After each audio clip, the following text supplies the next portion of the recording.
Hello, everyone. Welcome back to the World Arena podcast. Ziggy is busy adopting an animal of some sort. I think it's a cow. We're going to be doing the tier list today for season 24.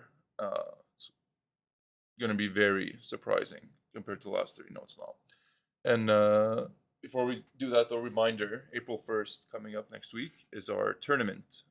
If you need more details on it, join in Discord. It'll be in the description. It's going to be the one where we have 1 hour of free for all with certain restrictions, and then the last hour is the top four fighting it out. And somebody forgot to do WAP for me. Hello? WAP. Okay, we'll take it.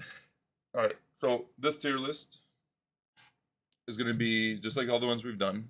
Each of us will give a ranking on a unit based on, well, we're basing it off SW ranking this time around for the unit's pick rate, win rate, blah, blah, blah. Just the most common units you have seen this season. And we will each give a number for it. So me as a mid-range player, I'll give some sort of number for whatever unit. Apze will give something as a turn 1 / the general player. Then Acog will be a turn 1 player / somewhat respectable player. They give their own numbers and we throw it in. And then we'll talk a little bit about it if it needs discussion. But yeah, and that's it. And let's get started. Well, can you guys guess the most picked unit right now? Can you believe it? You wouldn't believe it. Who would that be? Oh my Delphoid. god. It's Delphoid, of course. She has a full team cleanse and an immunity. That's right, Delphoid. fucking crazy. So what would you guys rank Delphoid? At least 6. 10, obviously. Oh man, I feel like she's an 8 personally. So on average, we'll say she's an 8. Perfect. All right, but then Oliver. What do you guys think about Oliver? Yeah, Oliver. Well, I mean, Straight you have to up put him 10. in 10, right? Kinda. I'm just giving it a 10. Apze? Yeah.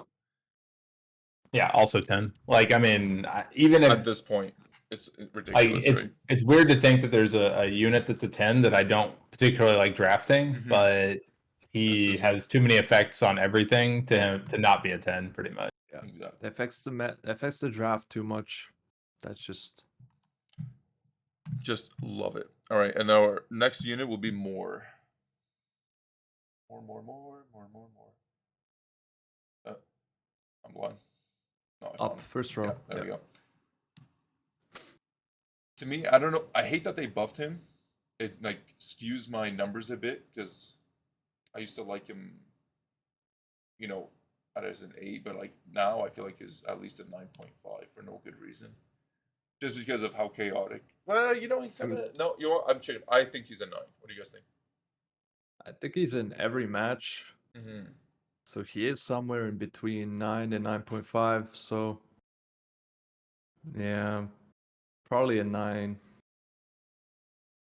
So I agree. Yeah, 9 or a 9.5, and mostly because like I actually think he's not super crazy good. Mm-hmm. But like right now, I weird enough, I don't think he's that good.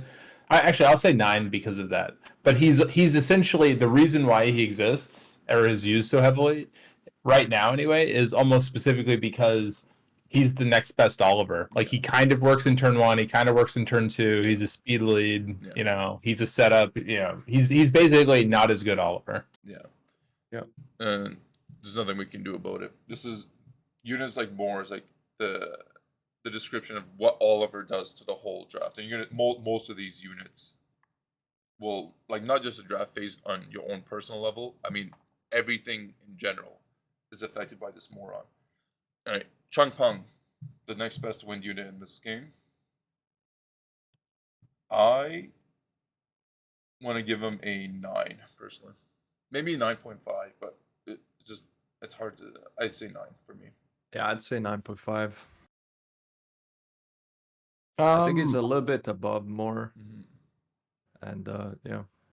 I'll go 9 also, mostly because like he's obviously more powerful than Moore, but lacking the speed lead. Yeah. Like makes it kind of difficult. But in addition, like there's a lot of like drafts that are like really vulnerable to I don't know. to a wind unit getting clapped by a fire unit. Yeah, There you like go. Mosh is still a thing. Juno's still a thing. Yeah. Speaking of the next one, it's Masha.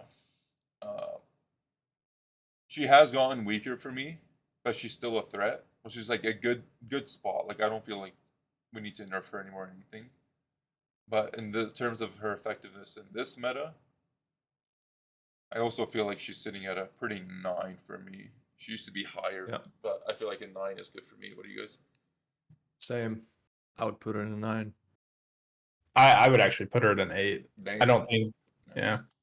I mean, she's still insane, but it's just like I don't know. I feel like just because of how good turn 2 is right now, like even as a kind of a turn 2 usable unit, like I still feel like she actually got worse this season. Yeah, Like overall, she did for sure. That's why like, I think last season I'd have to rewatch the last tier list we did, but I think I ranked her way higher. But after that damage nerf, it's more manageable for me as a fat boy player. Oh, next up, Shizuka. This is still surprisingly Still a 9, insane- right? Man, I think higher. Is like I used to say, like I would say it that no water unit can ever be a 10 because all the wind units have pushback. So as soon as you strip it, it's so easy to always control a water unit with the amount of wind units out there. But she's like the exception for some dumb reason. I'm just gonna say a 10 out of fucking personal bias. I'm good. Sorry, Acog, go. I mean, I would probably give her a 9 or 9.5. Okay. She is in a lot of games. She's picked a lot. I mean, a lot of people can't play without her. She's one of the main pivot units too. Mm-hmm. So like, maybe a 9.5. I would go 9.5 also. Like I don't usually have too many issues with it, but that's just like an artifact of how my Yeah. draft works. Yeah. Yeah, same. For me, it's just been a bit heavy. It's still 9.5. Obviously, still very. She's still Like- has over 50% win rate too. The theme of this season has pretty much been and relevant to like how some of these ratings are happening is the theme of this season is you basically draft fast until it looks like they're going to try to go faster than you, and then you pivot to going slow as fuck. Mm-hmm. And Shizuka fits both. I mean, that's all these high Yeah. ranked units essentially exist in that space. Mm-hmm. And this is the unit, or this is the meta that I dreamed of, just to everyone to suffer and realize how shitty it is. Well, we'll see. But then so much justification for it. Okay, let's not discuss too much. More ranking. Molly. I'm thinking so you guys can spout numbers. I would go just honestly, probably if I rank Shizuka at 9.5, I almost have to give Molly a 10 at this point. Like, how many Nat 4s make it into not almost every game? That's being hyperbolic, but Yeah. like so many games, and then just like I've like literally watched people like have it be like a Molly versus 2 DPS units, and then Molly just almost wins. Yeah. It's like, what is that? She's literally a passive with a hit point scaling skill 1. Like, It's just so good. Like, I don't know. She basically has 2 passives in the one passive, right? Yeah. The healing and the glancing thing. Yeah. So it's just so powerful. Mm-hmm. The cleanse on top of that. Yeah. It's gonna be a 9.5 or a 9 to me. I feel like a 9.5 Personally. personally as well. I think what makes her super strong too is when she's one of your core units. The fact that she has an S1 strip is a load of shit. I think that should be removed if there was anything. I don't know. What's her awakening? Do you guys remember? What's she awakened into? Wasn't it Res maybe? yeah, it's got to be Rose. I don't think she awakens it's into a stat. I think she awakens some sort of skill buff, doesn't she? Oh, could be tripping I out. think it's Res, but I can check. Next up is Uncle Wusa.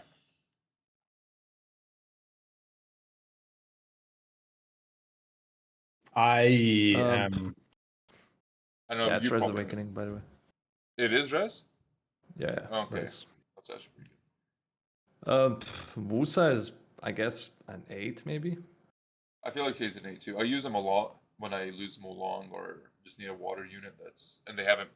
he's really good into the turn 2 stuff, right? If they haven't taken a stripper yet, that's why it's like Molly having strip is bullshit for a lot of those support comps.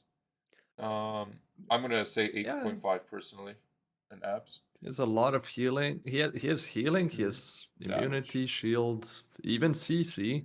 You know, Definitely. sometimes you're gonna see him sleep back to back 2 units, 25%. Did you guys fight got that Gani potential. Hathor player who was first pick USA? Yeah. Those comp, that was, as much as I hated fighting it, it is a cool comp. I have to give him credit for it. Yeah, he's one of the rare people that actually does that, but it works, yeah. But he gets bonus S1 sleeps. I'll fucking tell you, he does get the bonus sleeps. Yeah, I don't know if I could justify ranking him higher than Delphoy because she has a full team cleanse and he doesn't. They're basically the same unit, Well, except that she cleanses and he the doesn't. base speed is quite different though. Yeah, I think he's it makes it way easier to rune, right? Yeah. All right, I'll go with an 8. Yeah. You want to say 8? What'd you say, Acog? 8. Yeah. We'll give him an 8. He's a good unit. Good old Verd, baby. I'm just personally, fuck it. No, wait. Personally now, since I have Tian Lang, he's like, but I think it still affects so much. I want to say 9.5 for me.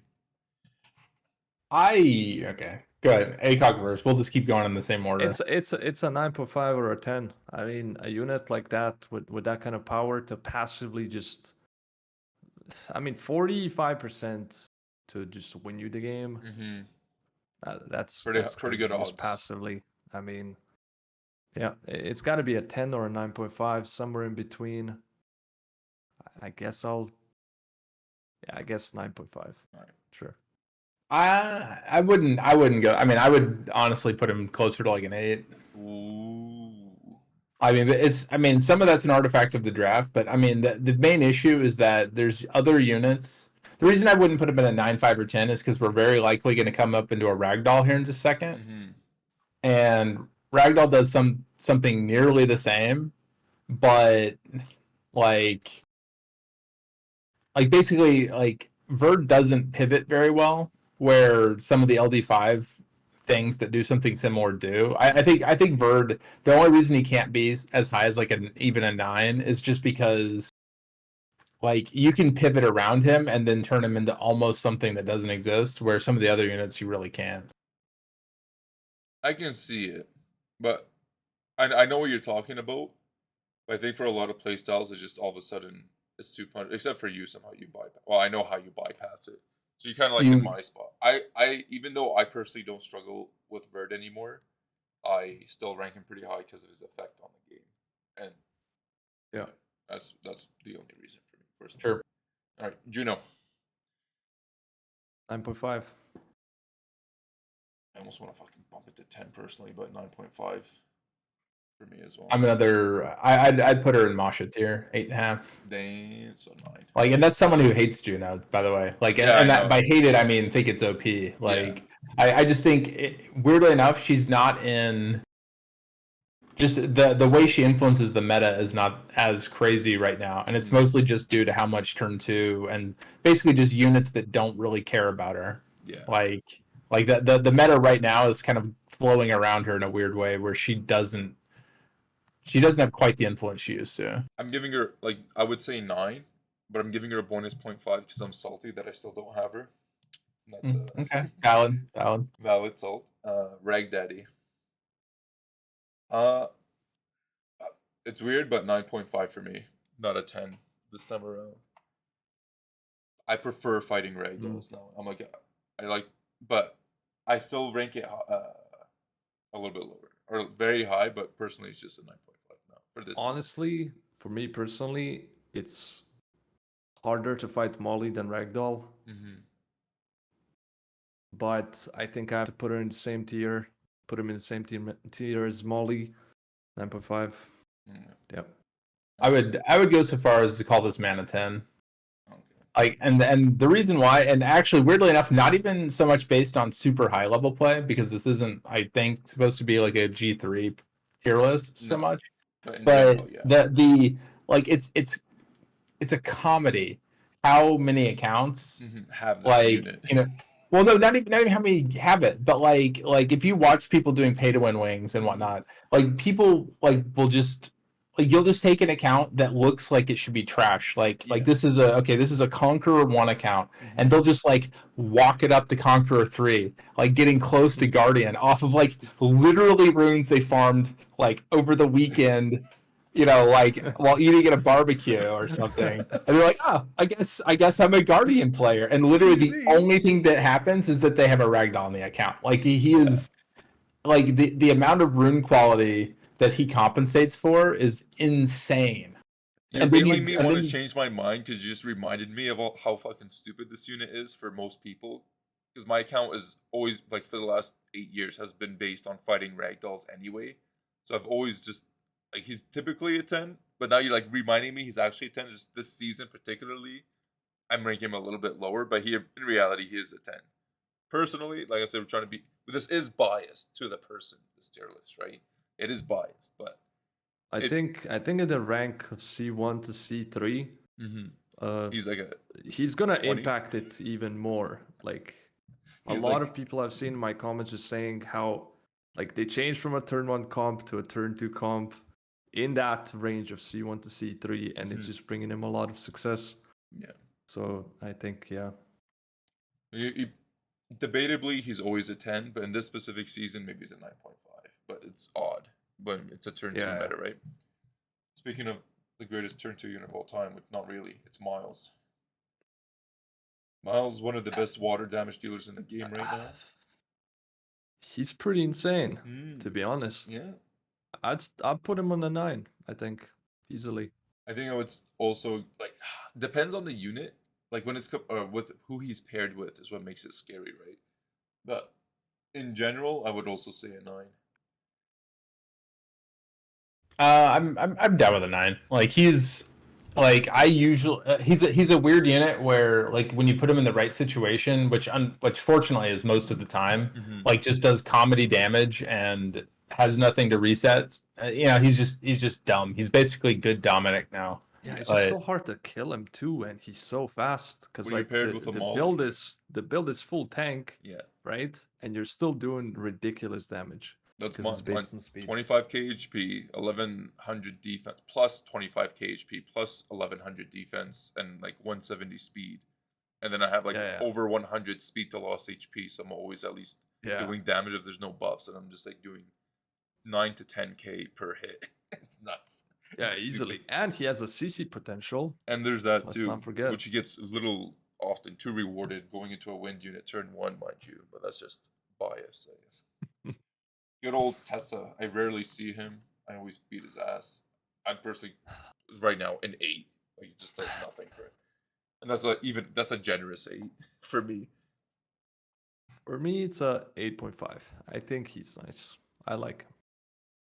I'll defer to Acog's 8.5 on this one, mostly just because I've seen Acog use him to great success. He never works for me, but it doesn't work for me either.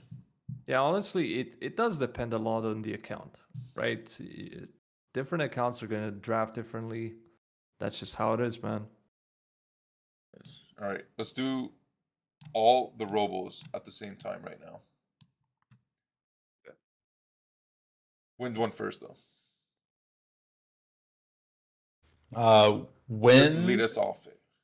The robo gamer himself should lead us off here. Yeah, if I had to rank them, I would say trying to decide if I want to be 100% biased and call them a 9 or 9.5, or in reality, probably closer to an 8 or 8.5. And the only reason I say that is because like what they do is insane. If they had Nat 5 base stats, they would probably be 10s. Yeah. The biggest issue is that, like you win Robo, like even a really, really well runed win Robo, you win Robo at Douglas and he's sitting at 25% health off that first move. Yeah. It's like, that's when you're like, well, GG. Like the base stats is what holds them back. Like they would be 9.5s easy if they had Nat 5 base stats. Like their actual kit is incredible. Like the skill 2 is incredible. But the problem is that, Masha procs and then kills one and off of literally no buffs and just its own attack break. Yeah. And it's just like, and that's on a really well ruined one too. That's whenever you start realizing like, oh yeah, these are still Nat 4s. Yeah. So I would put Wind and Dark at 8.5. I'd put Fire at 8. Okay. What about you, Akil? That's a good ranking. I don't know if I want to change anything about that. I feel like as I said, I started to derun them actually because I don't really need AoE strip that much. But yeah, maybe 8.5. Yeah, I think I'll stick with Apze's ranking. I think 8.5. The dark one, the wind one, and the fire one is 8. And for me, I would rank the wind one probably at a 9, but law of averages now he's the, and then I guess oddly enough the dark one. So wait, so where our averages work out at the dark one is an 8 or 8.5. We both said 8.5 for dark one. Okay, so I will say that they're also the side benefit of robos is that they are like the kings of one trick drafting because all of them are effectively a strip and a follow up. Yeah. And that means that you can throw really good runes on them and then use them in a lot of places where you probably shouldn't be able to get away with it, and then they just sort of work anyway. Yeah. A lot of people are calling for nerfs on these robos, right? Because they just get totally controlled by it. I'm me being one of them. I wouldn't mind personally if they added a S2 cooldown, like just one more on it, but that's just me getting salty about it because I always lose to it and not having an Abelio. Just draft your Tianlang Ragdoll, dude. Now, robos, you already know. You already know. Robos suck against, or Tianlang sucks against robos. I always get fucking just dead. I'm just dead every time. Maybe it's just me though. After the robos, we'll go with Leo, baby. I already know Acog. Acog is you know, for me, it's a 10. Yeah. It's always going to be a 10. And that's for me, that's always going to be like that.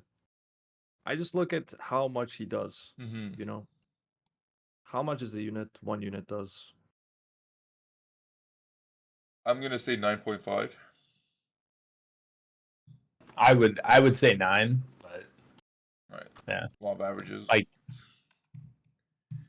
And mostly, and the 9 honestly is mostly just because of like the meta warping effect that he does, which is like similar to how Douglas will be whenever we get to him, which is that he changes, like he doesn't as always change. He doesn't change the game in the game. He changes the game before the game starts. Exactly. Is how he works. Yes. Uncle Molong. I'm just gonna straight up say 9.5, and I want to say 10. But the amount of times I've been parried on my S3 at the beginning of the game because of Water Holly, he's lost 0.5 just because of that. But I love Molong in this season, just to delete the turn 2 comps if you don't get parried. So I'm saying 9.5 for Molong. Me personally, if I'm looking at this list, I'm putting him in a 9 or 8.5. I was gonna say 8.5 as well. 8.5, so we can say average 9. I just love my Molong though. You put him in an 8.5. Yeah, where he belongs. Where he belongs. Well, no, two of you 8.5. I guess what you'll say 9. I mean, yeah. If I just look at the list, you know, yeah. I guess so. Also 9. I'm happy with the 9. Yeah. Oh baby, I just think. Yeah, go ahead. I was gonna say, like, slow units that don't have a like helpful passive, and I don't know. It's really hard to play a unit like Molong. I think he does respond really well to your overall rune quality, though. Yeah, well, for me, I have him on a, you know, I have him on a plus 180 set because I love using him, and it bodes me well, I should say. But even like, but remember, like, there's some people doing the Swift Wusa, Swift Molong comp, or some variation of it, or Valio Wusa, Swift Molong. Just one shot a unit right off the bat, and you know, removing a unit without any RNG conditions, turn 1, is very effective. It works against me very well. So maybe I just love him. Like, either I lose to him too much and I win with him too much. It just makes me use the unit. I don't know. That's my bias on it, right? Water Holly, everyone's favorite piece of shit. I'm ranking her at 10 simply for the fact that I hate her guts. Does too much for what it's supposed to be, just like some kind of multi-hit counter. It just pisses everyone off. So I'm saying a 10 for Water Holly. Yeah, I would it's keep trying to Go cut it Apze. on Acog. Go Apze. I would either go a 9 or 9.5. Like I think she's kind of insane, but like just to me, I would rather fight her than Then like honestly a lot of the units even in 9 yeah. rating. For your comp, I believe it. It makes sense to me. For me, she's been it's just been too silly. Or it's a 10. Yeah, I mean Yeah, I do feel like good. for me personally, if I have to choose if I'm fighting Molly or her because they're kind of similar because of the passives, Mm-hmm. I'd still probably fight her over the Molly because you can still CC the Holly Yeah. fairly easily because there's no glancing chance. But I think she's still a 9.5. She's a garbage It's unit, just- right? 'cause, On like, she has this paper, insane she's a damage, garbage yeah. unit, but she's too effective for it doesn't make sense what it is about her. Because I would rather personally fight a Molly than a Holly, just because I'm a damage, like I run damage, right? I burst through the glancing. I don't care as much, but if you can't stun her, and then you also can't damage it to like delete, like the amount of times I got 50% parried with my Molong S3, it's just the most heartbreaking thing you could probably get in this game. So to me, that's why I rate her so high, just because she's just that reason. I love fighting it most of the time, but because she could just get away with winning the game turn one, because they took all the sustain, then they took the water holly. I miss my nuke by 50% chance, and I just lose from there because she's already stunning my whole team. They ban my immunity, blah blah blah. Could be a draft issue for me maybe against it, but most of the time I win. But just its effect in the match itself is so annoying. Not in a way that you can control it. I rank her as a 10. So The what's her thing is, average on like, it? yeah, I went 9.5. You Yeah. went Apps. 10. Oh, what did you say, Apps? I think I said a 9. I don't know. So yeah, 9.5. That's still pretty high. And like her win rate though is over 50%. 51 point, like that's really high for a turn 2 Like, unit. It's she stupid. just but when are you gonna fight only her? When is she only going to be the only RNG unit in the comp? Never. You know, If it's it's only never her, like yeah. that. It's always It's with pretty easy everything to else. deal with it if Mhm. it's only her. Yeah. Yeah. Then that's why I agree. Like I said, she's a garbage unit in theory. It's just like it's one of those units you throw in because you concede.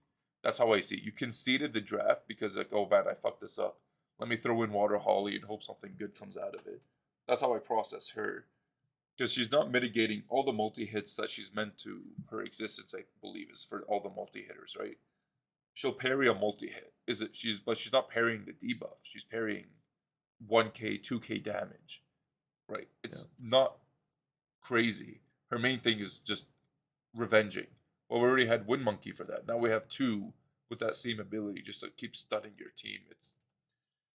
It's annoying. Except this one does even way more damage. Way more damage. And the S1 defense break, oh Yeah. baby. Alright, enough discussion on that. Let's go to Riley. I haven't seen her all that much, but she's still like super good. She does still affect me in draft. I'm gonna say a 9. Personally. I would say 8.5. Maybe rate her a little bit higher than the Wusa, just because of that unresettable skill. Yeah, that is 4. Yeah. I'm the I'm more cleanse too. in I'm more in the 8 range, I think. The 8-ish range. So Yeah, I'll say 8.5 average. Yeah. Yeah. And we can go Josephine. We love Josephine. Think about your numbers. She's getting buffed again. I can see it. It's impossible. It can't happen.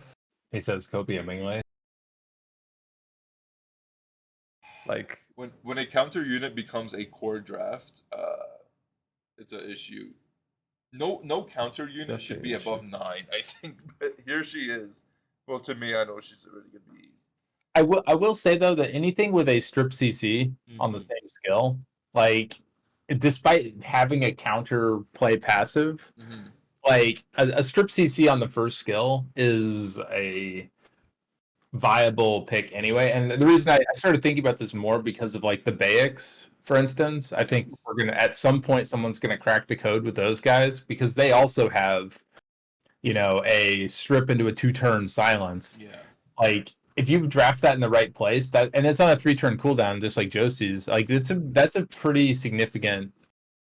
It is. When I was using Firebake, I know what you're talking about, and I ruined him in that spot where he would be a turn 1 CC and then use it for damage, the fire one.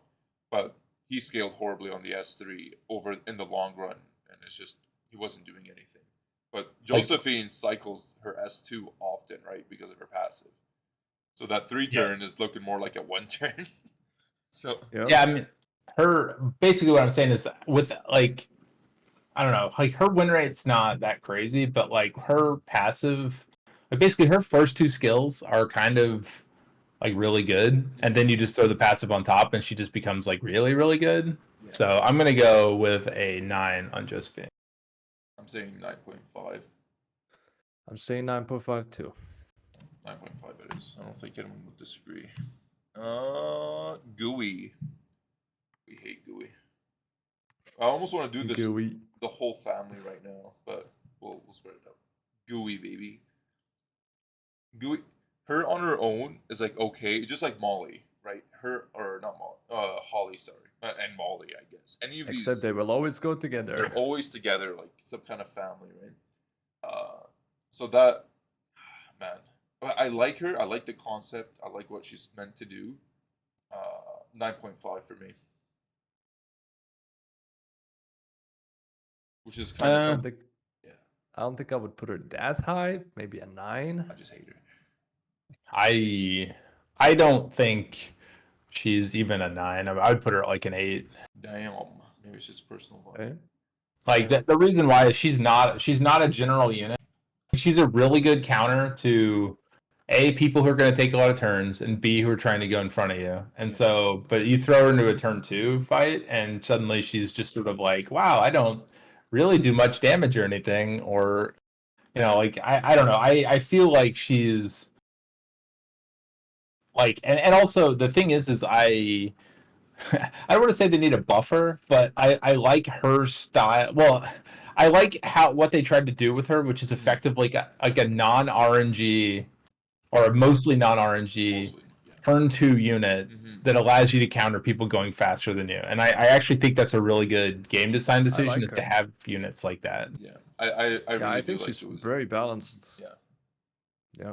So I'm not saying she needs a nerf unit if I rank her at 9.5, just personally because for sure. Even though I take my mode long is designed for GUIs to one-shot them by having like plus 19 delta on wind, just specifically for GUI and Riley actually, but Riley has died out a little bit, like me fighting it. It's more like the GUIs uprise, so I have to redesign my whole comp for fighting GUIs, even though I'm not necessarily turn 1. I rank her higher for that reason, but I don't think she needs a nerf or anything like that. Just everything else around it makes it seem like she's overly OP, right? All right, after GUI, we got Uncle Bulwark. Bulwark, where are you, buddy? Think about your score while I try to find him. I know I put him in here.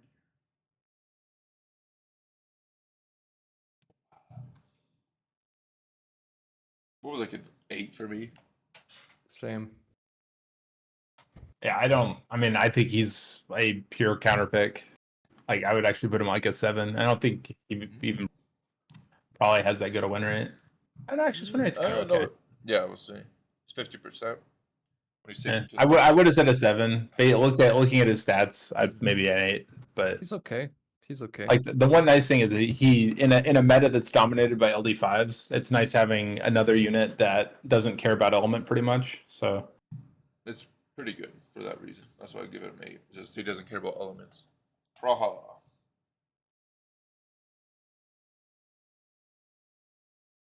And Praha's biggest weakness is Ragdoll for that S2 to like have her like as a core. And there's so many Ragdolls. That's why I had to like de-rune my Praha. Even though I have Tianlang, I still don't want to use Praha. against ragdolls. It just annoys me. I fight ragdolls for a living, even though like I can fight ragdolls if I don't take Praha. Is what it turns into. So for me, like she's still super good. I'm giving her a 9. I had a Praha build for a bit, Mm-hmm. like on speed HP with no crit rate, just because of that reason. Yeah. And it was good. You know, it was still doing pretty good damage, except she couldn't cycle like that. Yeah. But I don't think she's that good right now. I don't think I can put her as high as the Robos, so I would probably put her in an 8. That's actually a good point. Apze? Yeah, I would agree with that. I would agree with an 8 or an 8. We'll go 8. I think the Robos outshine her quite a bit. Gianna, baby. She has fallen so low to me. She still has like a decent win rate. Like she's still over 50, like 51. But just because I have Patter Hagang. Anytime I see a Gianna, I just go Patter Hagang. And they put him in a very bad, awkward spot. But in general, she's still a 9.5 to me. She's not a 10. 9.5 for me. She's definitely not a 10 right now. I would actually Yeah. put like a 9. Same. I would go 9. 9? Okay. Yeah. We got the I think there's just so many counters to her that, like, I always say this because I play a lot on Barion's account. Mm-hmm. I don't want to pick her because she has so many counters. Like, Yeah. it just ends up being very annoying But to, like, you use her. just And don't I would early rather pick use her, a right? Dark Robo, you know? Yeah, exactly. I mean, the issue is that they gave us this unit called Zabala, which made her a lot better. Yeah, on That's Vio, true. yeah. Oh, it's a Vio option. So like, Yeah. she's just changed. I think you stop drafting her early, and you still have a lot of success with Gianna. But the issue is, I'm finding a lot of people take her 2-3. Right, don't take her 2-3. Don't first pick it. Don't take it in the first 3 picks. I don't think she's fallen off from being a 1-3 pick, right? Yeah, but she is an insane 4/5 though. Yeah, like very good 4-5. It messes, even though I run Patter Hagang. But I run Patter Hagang if they take her within the first 3 slots. Then she's like, it's not an issue for me. Take her 4-5. I'm like, I'm gonna boned here, potentially. And she still has like a 51% win rate. I think that's due to Zabala as well. Nephthys, she has a crazy win rate right now, 52%. And understandably so. I'm putting her at a 10 if I can find her. I already know what she is to me. She's better. She's the best first pick, better than Oliver. But that's personal. Oh, yeah. I swear I put her in here. Tripping balls.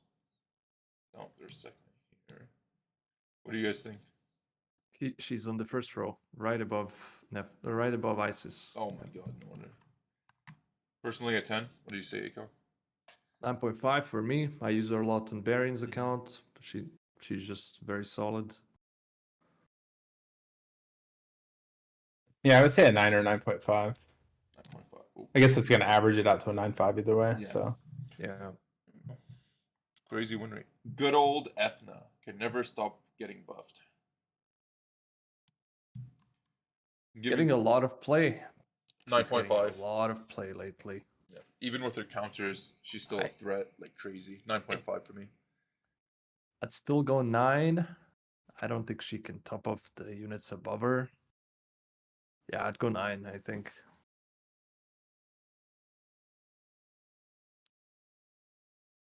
I don't know. I personally think I don't know. I'll go 9.5. Mostly just because of mine. She's a hard, like she can be a hard turn 1 unit and then she still has relevance.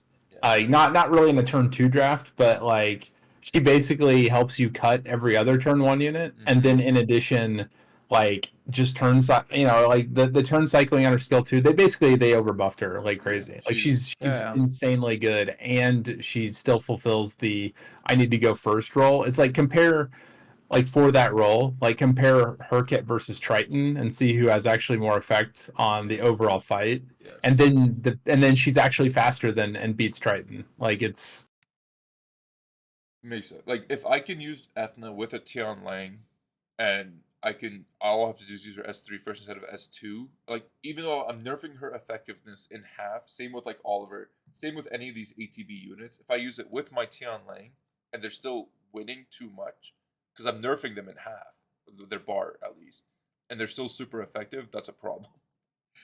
So and then in that category, and the fact Me that you personally, can, like, yeah. I can't really put her. The way I went 9 is like I Oh, yeah. can't put her above Chongpeng. You know, like If she shuts down the maybe Chongpeng, Chongpeng that's has to the go thing. up. Like it's she alone, even without a speed lead, can outspeed you and shut down your Chongpeng. Yeah, Right? I mean Like, that's and true. I do it often. I'm not saying this happens sometimes. Like, at least my Ethna is kind of cracked a bit on the stats. At least I put on her, but she can consistently bring a Chongpeng down to 50% and have the guaranteed stun. Right? I'm pretty sure the patch coming up that hasn't been released. That's true, but I feel like Chongpeng is much easier to draft than she is. You know, because like if you draft the Etna, you have a lot more stuff to worry about. Mhm. Chongpeng Checking can for kind of neutral. even deal with stuff like Juno. You know, he can push her back. Most of the time, he will push her back. You know, he can even glance up a bird sometimes, or deal with Josephine, because like Josephine is one of the big problems for Etna. Yeah. Also, But another thing with I feel like Ethna she's can do just is sometimes hard to fit, Mm. or harder to fit than a Chongpeng would be.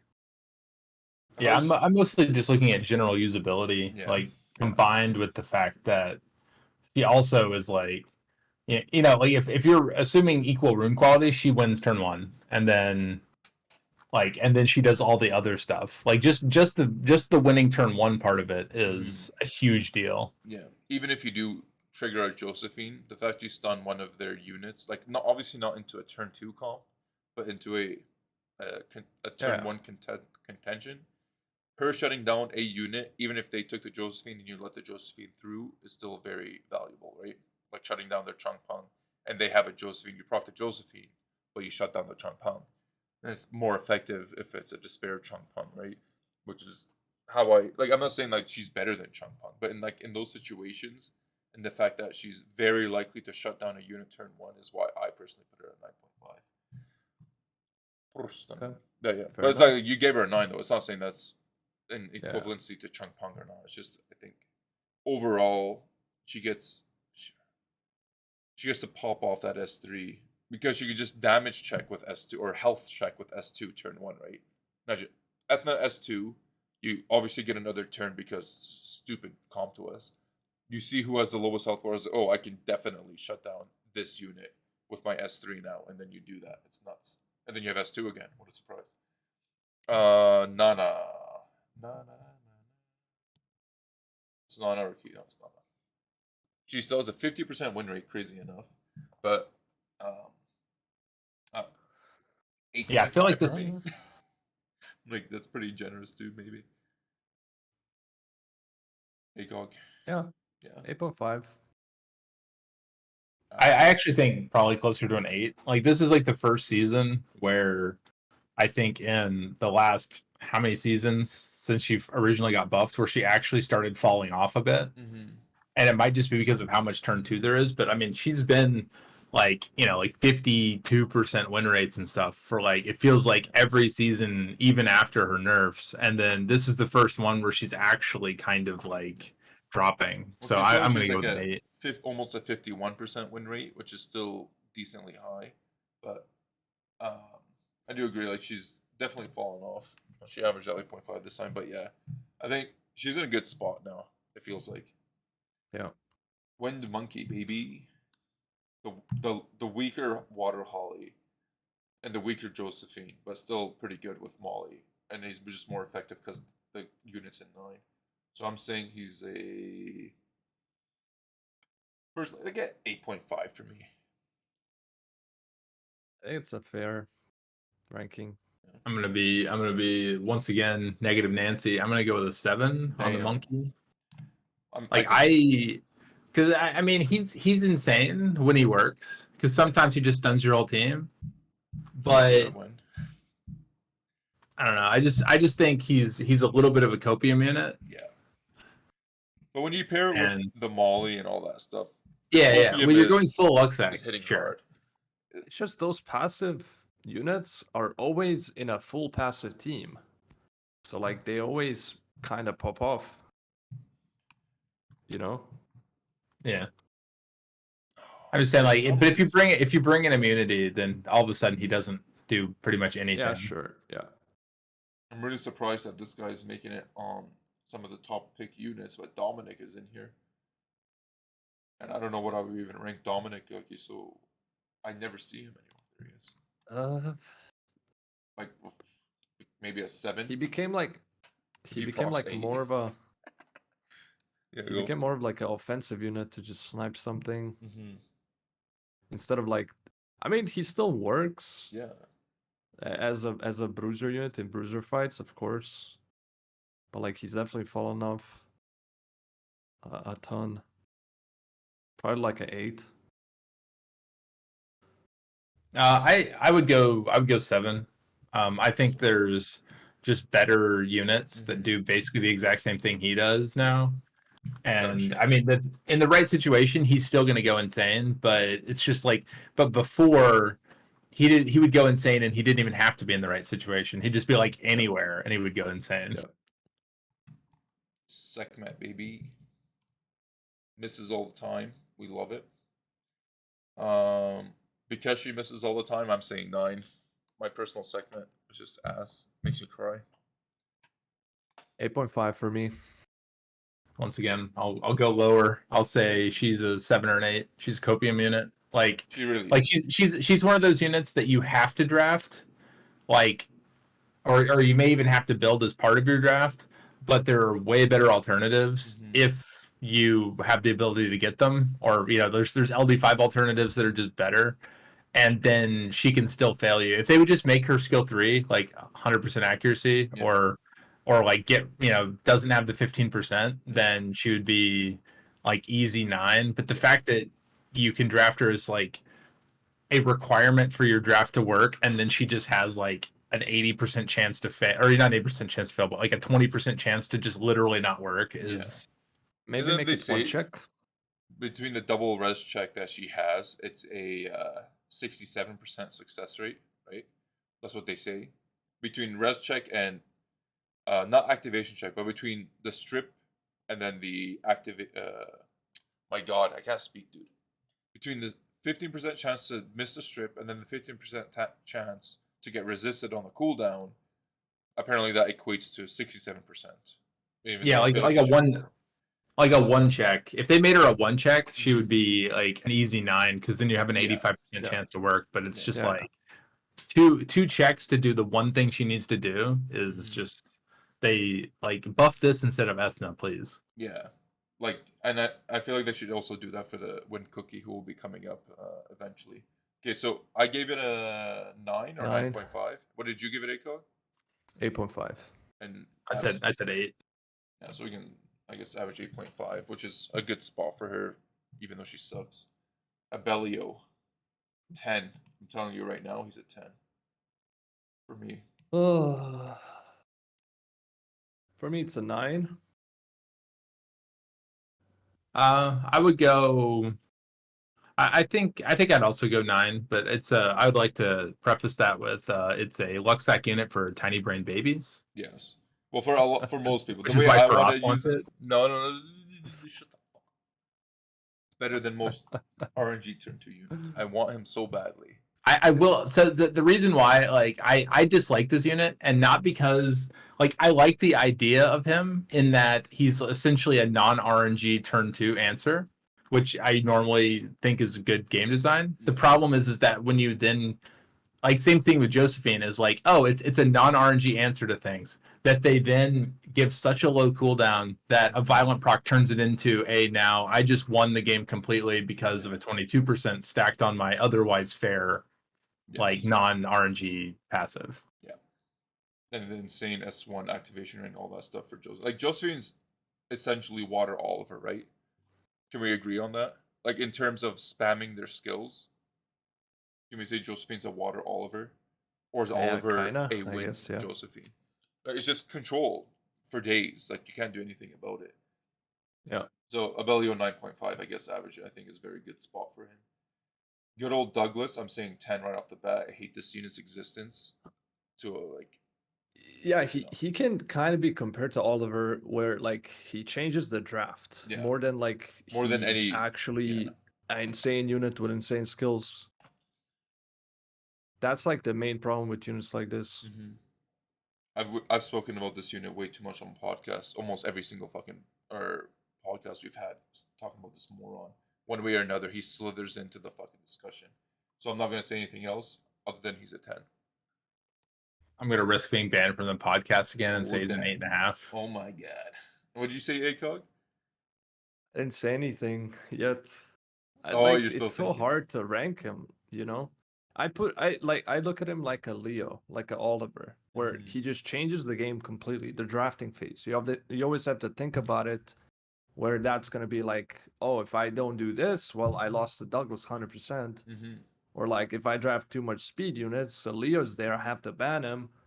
You know, you always just have to think about those units.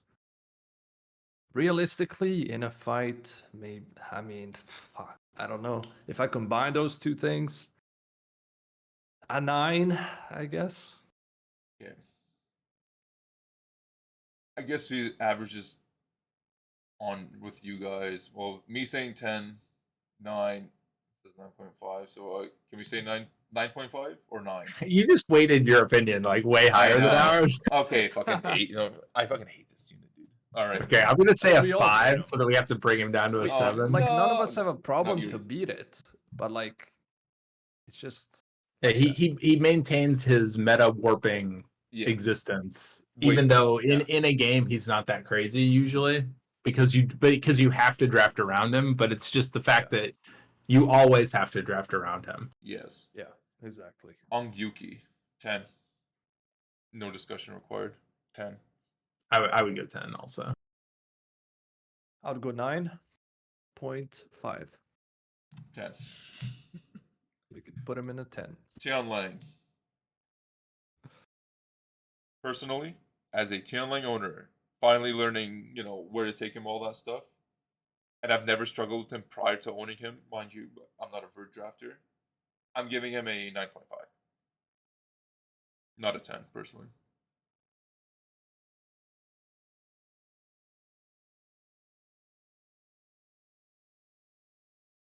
It goes in deep thought on this one.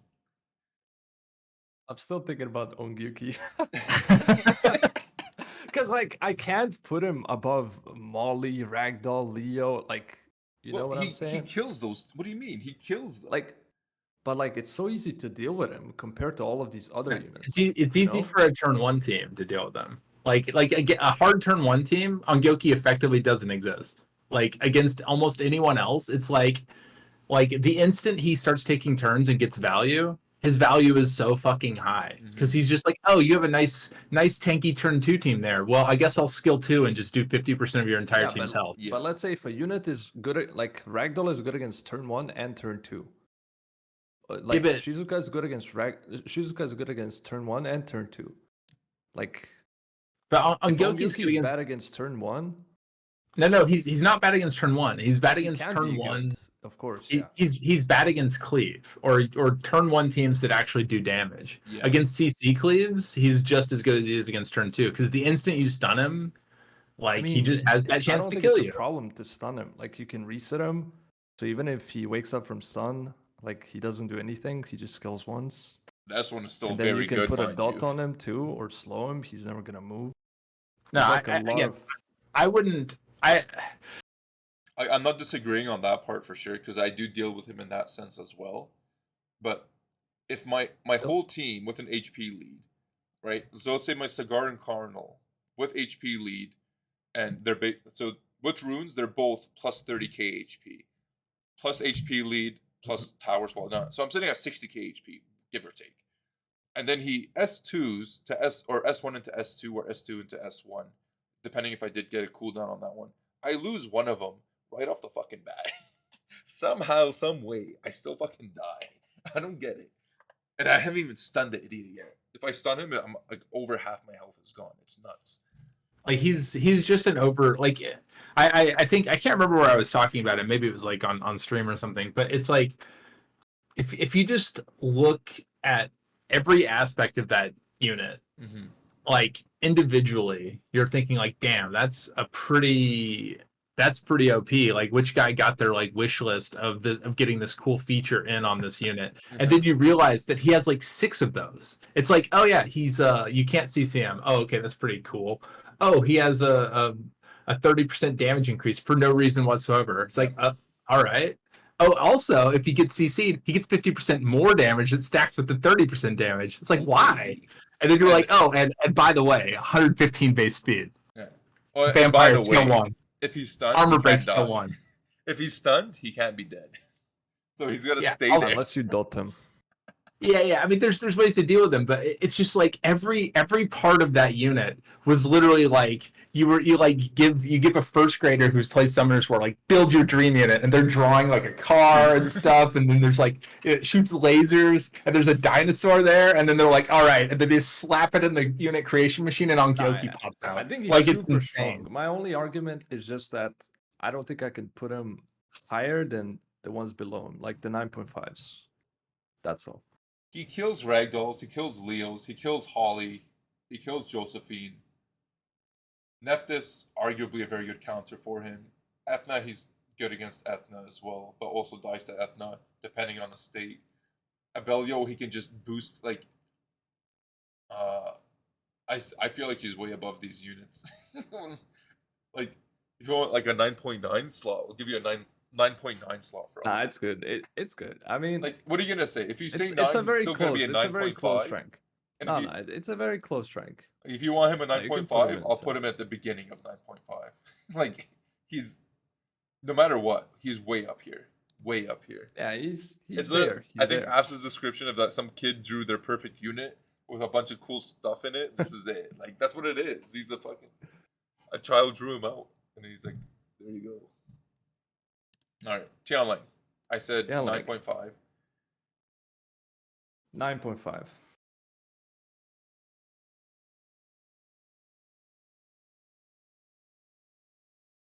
I'm not wavering between 10 and 9.5. I'm actually wavering between 9 and 9.5, but it's going to end up as a 9.5 either way, so I'll just agree. Yeah, like even if we bump him to 9, I'm not disagreeing. I think people overreact to him. The number one reason people overreact to him, I can say this as a person who fought Tianlang with no issues ever. I pulled him. I used him a lot to like see what's my personal limit testing on my own account, and I don't think he's as crazy as people think. My number one reason I would take him is for Verds. Then there's the other reason. If I take him into Ragdoll, I actually lose because my team's already been designed to fight Ragdolls. I don't care to take an additional anti-Tian or anti-Ragdoll unit. It doesn't benefit me. It actually harms me more. He always crits, even though I put no crit rate on him. But yeah, 9.5. I think people overreact to him a lot. Obviously, if you're a bar booster guy like Apze, yes, Willie Young, but he could tell you, if he's telling you he wants to even put it lower than us, I think that tells you something. I mean, the main thing is that Robos are really good against non-RNG counters, and Tianlang is a fairly non-RNG counter, although his skill 2 is RNG, but it's like that's not the active part of it, you know? So like my team in particular only deals with him because Robos are actually pretty good against him. Yeah. But I mean, yeah, Really but as like a 5th pick or just slapping him in once they have like 2 or 3 ATB increases, it's just like it's so much value, especially considering he's also a multi-hitter and artifact still exists. So it's like that's pretty much it. That pretty much describes it to a T. So, and we got Kinky next. I'm gonna give him like 8 personally. I'm surprised he even exists in the meta. I haven't really fought him that much. I mean, I actually would have put him at like fucking 6 or something because I feel like everybody can kill him now. Like I don't understand why his win rate is positive. So like there must just be certain matchups that I just never see that he's like insane in or something. 51% win. I think he's just in combo. There's so many, the turn 2 passives. When you pile so many passives, it's his effectiveness works, right? That's what it comes down to. So I think it's probably like, it's kind of like the GUI effect, really, right? Like GUI on her own, she's chilling, she's having a good time. Nobody's overly mad about her. The passive But when you effect. stack so many passives, this is just another passive to that pile, right? somebody takes one of your other passives. This is another passive you could have in your passive collection to passively draft. Like it's just passive. Like Kinky is one of those units you see them draft and you're like, oh, okay, that's fine. Like I think Kinky is good into Robos, isn't he? No, not really.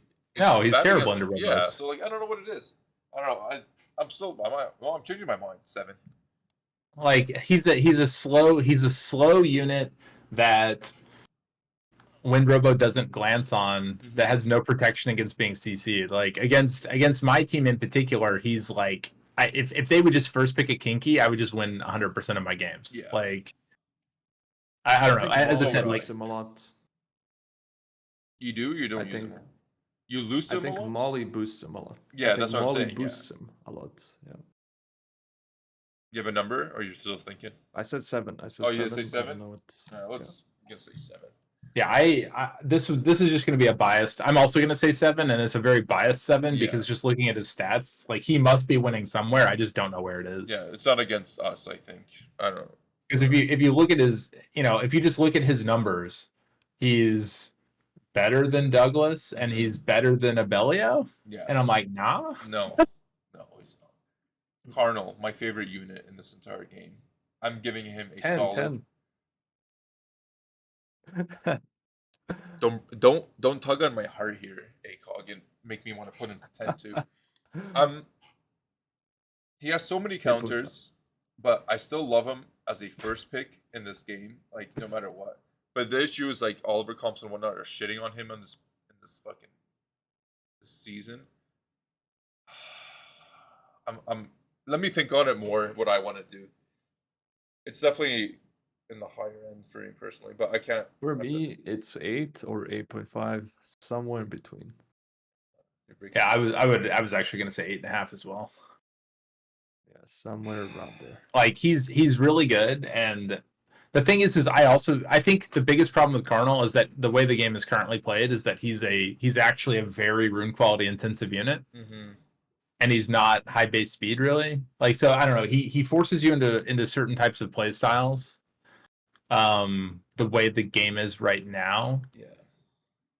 I think when I fight Cardinal, because when people like to take away my Cardinal, and they always go into a turn 2 comp, like a full turn 0. We need to specify this. The turn 0 comp, right? I don't have the Abellio Juno to deal with him, so I feel like he's a stronger force against me because I'm not doing the turn 1 stuff against him. But when I take him, I see all the counters and I see why he wouldn't be ranked as high. But I personally love him so much, but I think I'll agree with you guys on the 8.5 portion of it. I want to go like 9.5 if I owned like Juno Abellio. And then I can just take away those units. And like, fuck you guys, you can suffer. But I think in reality, 8.5 is a really good spot for him. Good old Uncle Volantis. I hate his existence. 9.5. I'm feeling 9.5 as well. I won't say 10, 9.5, but 9.5. That's stupid pass. He's too good for a strip. His strip CC is too good. I'm 9.5, I'll say. Yeah, I was gonna say a 9, but yeah, 9.5 is probably. It's fair. Fine.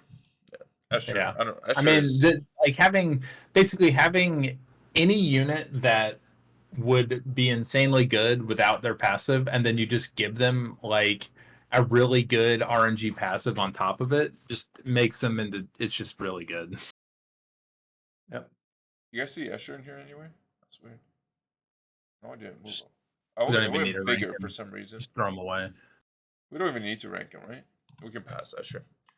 Diana, for some, she's seen a lot of play for some reason. Do we want to rank Escher? The last one. Sorry? The last one in the waiting room. I was still thinking about Escher, but we'll just pass on Escher. Like, Escher's a good unit, obviously. Yeah. No. If you don't have some Nat 5 stuff, he's a good alternative, yeah. Yeah.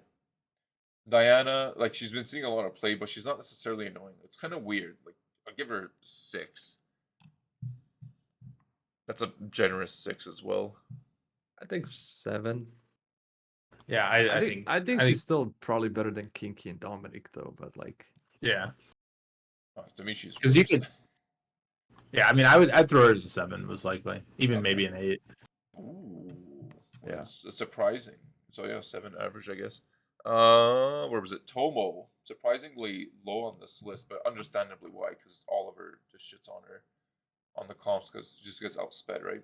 But she's a one of like ranked 4th or 5th for like best speed lead you could take in current meta. I mean, she's also a copium speed lead. I would put her at like a 6 or a 7. Yeah, like I'm not giving her that high either. I would Like you can make basically, if you're going to use her, you almost have to make like a combo team around her. She doesn't fit. I mean, she's not like a safe first pick. She's not like good on her own. Like I don't know. Like she requires so much setup for.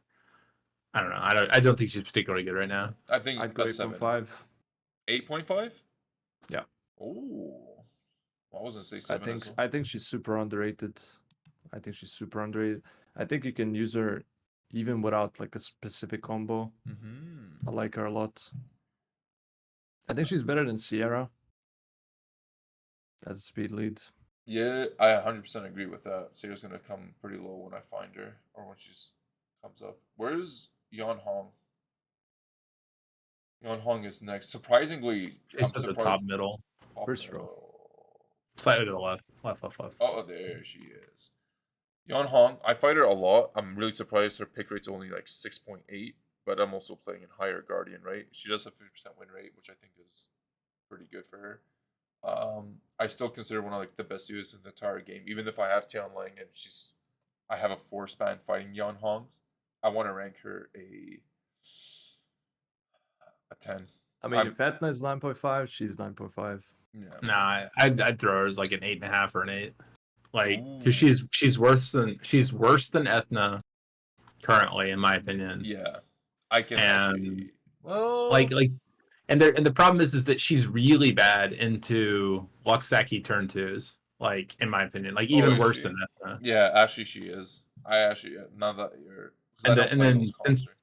like I'm not saying that she won't be a 9.5 next season, but the way the current meta is, I don't think she's like in the current meta. She's like an 8.5. Like she's just really risky to pick early. It's just like once you know they're locking in like a turn 1 or they've mostly picked a turn 1, all of a sudden she goes insane. Like because she's just so good in that matchup. But if they're just going hard turn 2, she's basically undraftable. Yeah, of course you're not picking her into turn 2. That's for sure.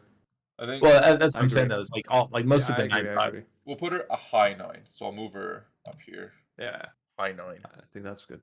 Yeah. Visa Chill. I fight her a lot too for some reason. But maybe I just fight the same people all the time. Visa Chill is odd. But I don't want to give her higher than like an 8.5 personally.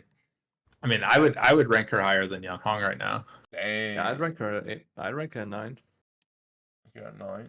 And the reason why is for the same reasoning I had about Yan Hong, which is that, or except the opposite, which is that Viva Chell you can pick early, and then through the Leo teams you can transition to a turn 2. She actually still works against turn 2s because like, you know, like at some point, just the way the ATBs are going to work, you're going to be able to drop somebody to 0 hit points basically for free. You know, like she just has a bunch of utility that still works, and she's a high base speed booster. Like, I could see that for sure. But it's just I don't play those units to see how good she is against the turn 2.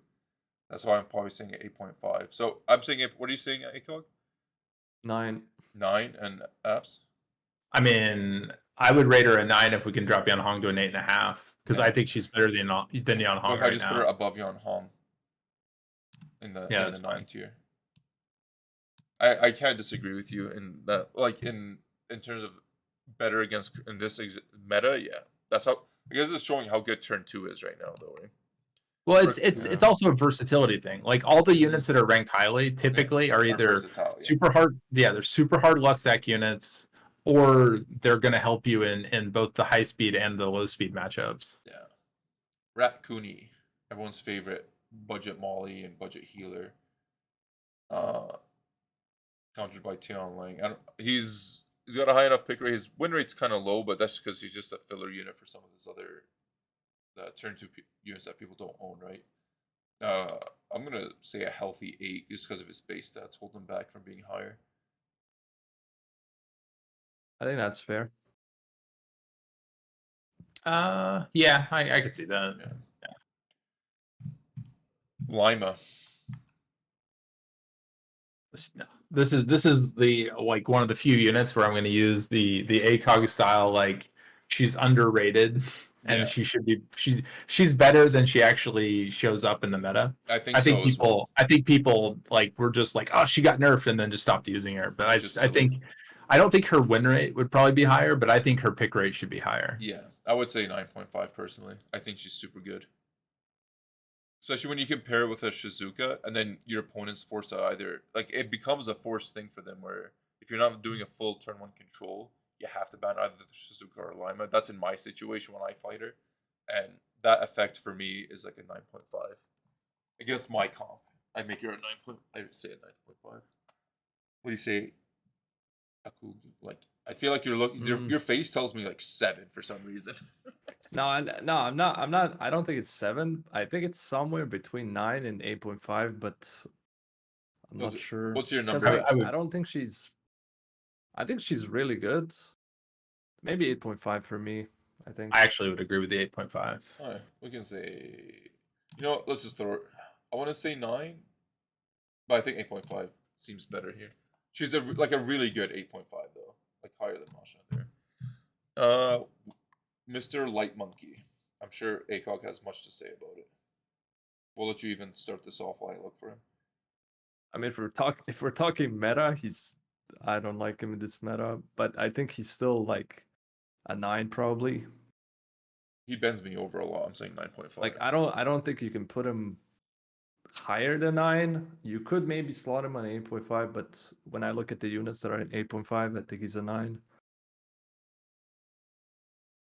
Yeah, I would say 9, and mostly like I think that the thing that holds Light Monkey back actually is that there's enough like passive sustain and weird shit going on in the current meta that just CCing people isn't actually that good right now. Yeah. But it also doesn't change the fact he's still the best CCer in the game. Yeah.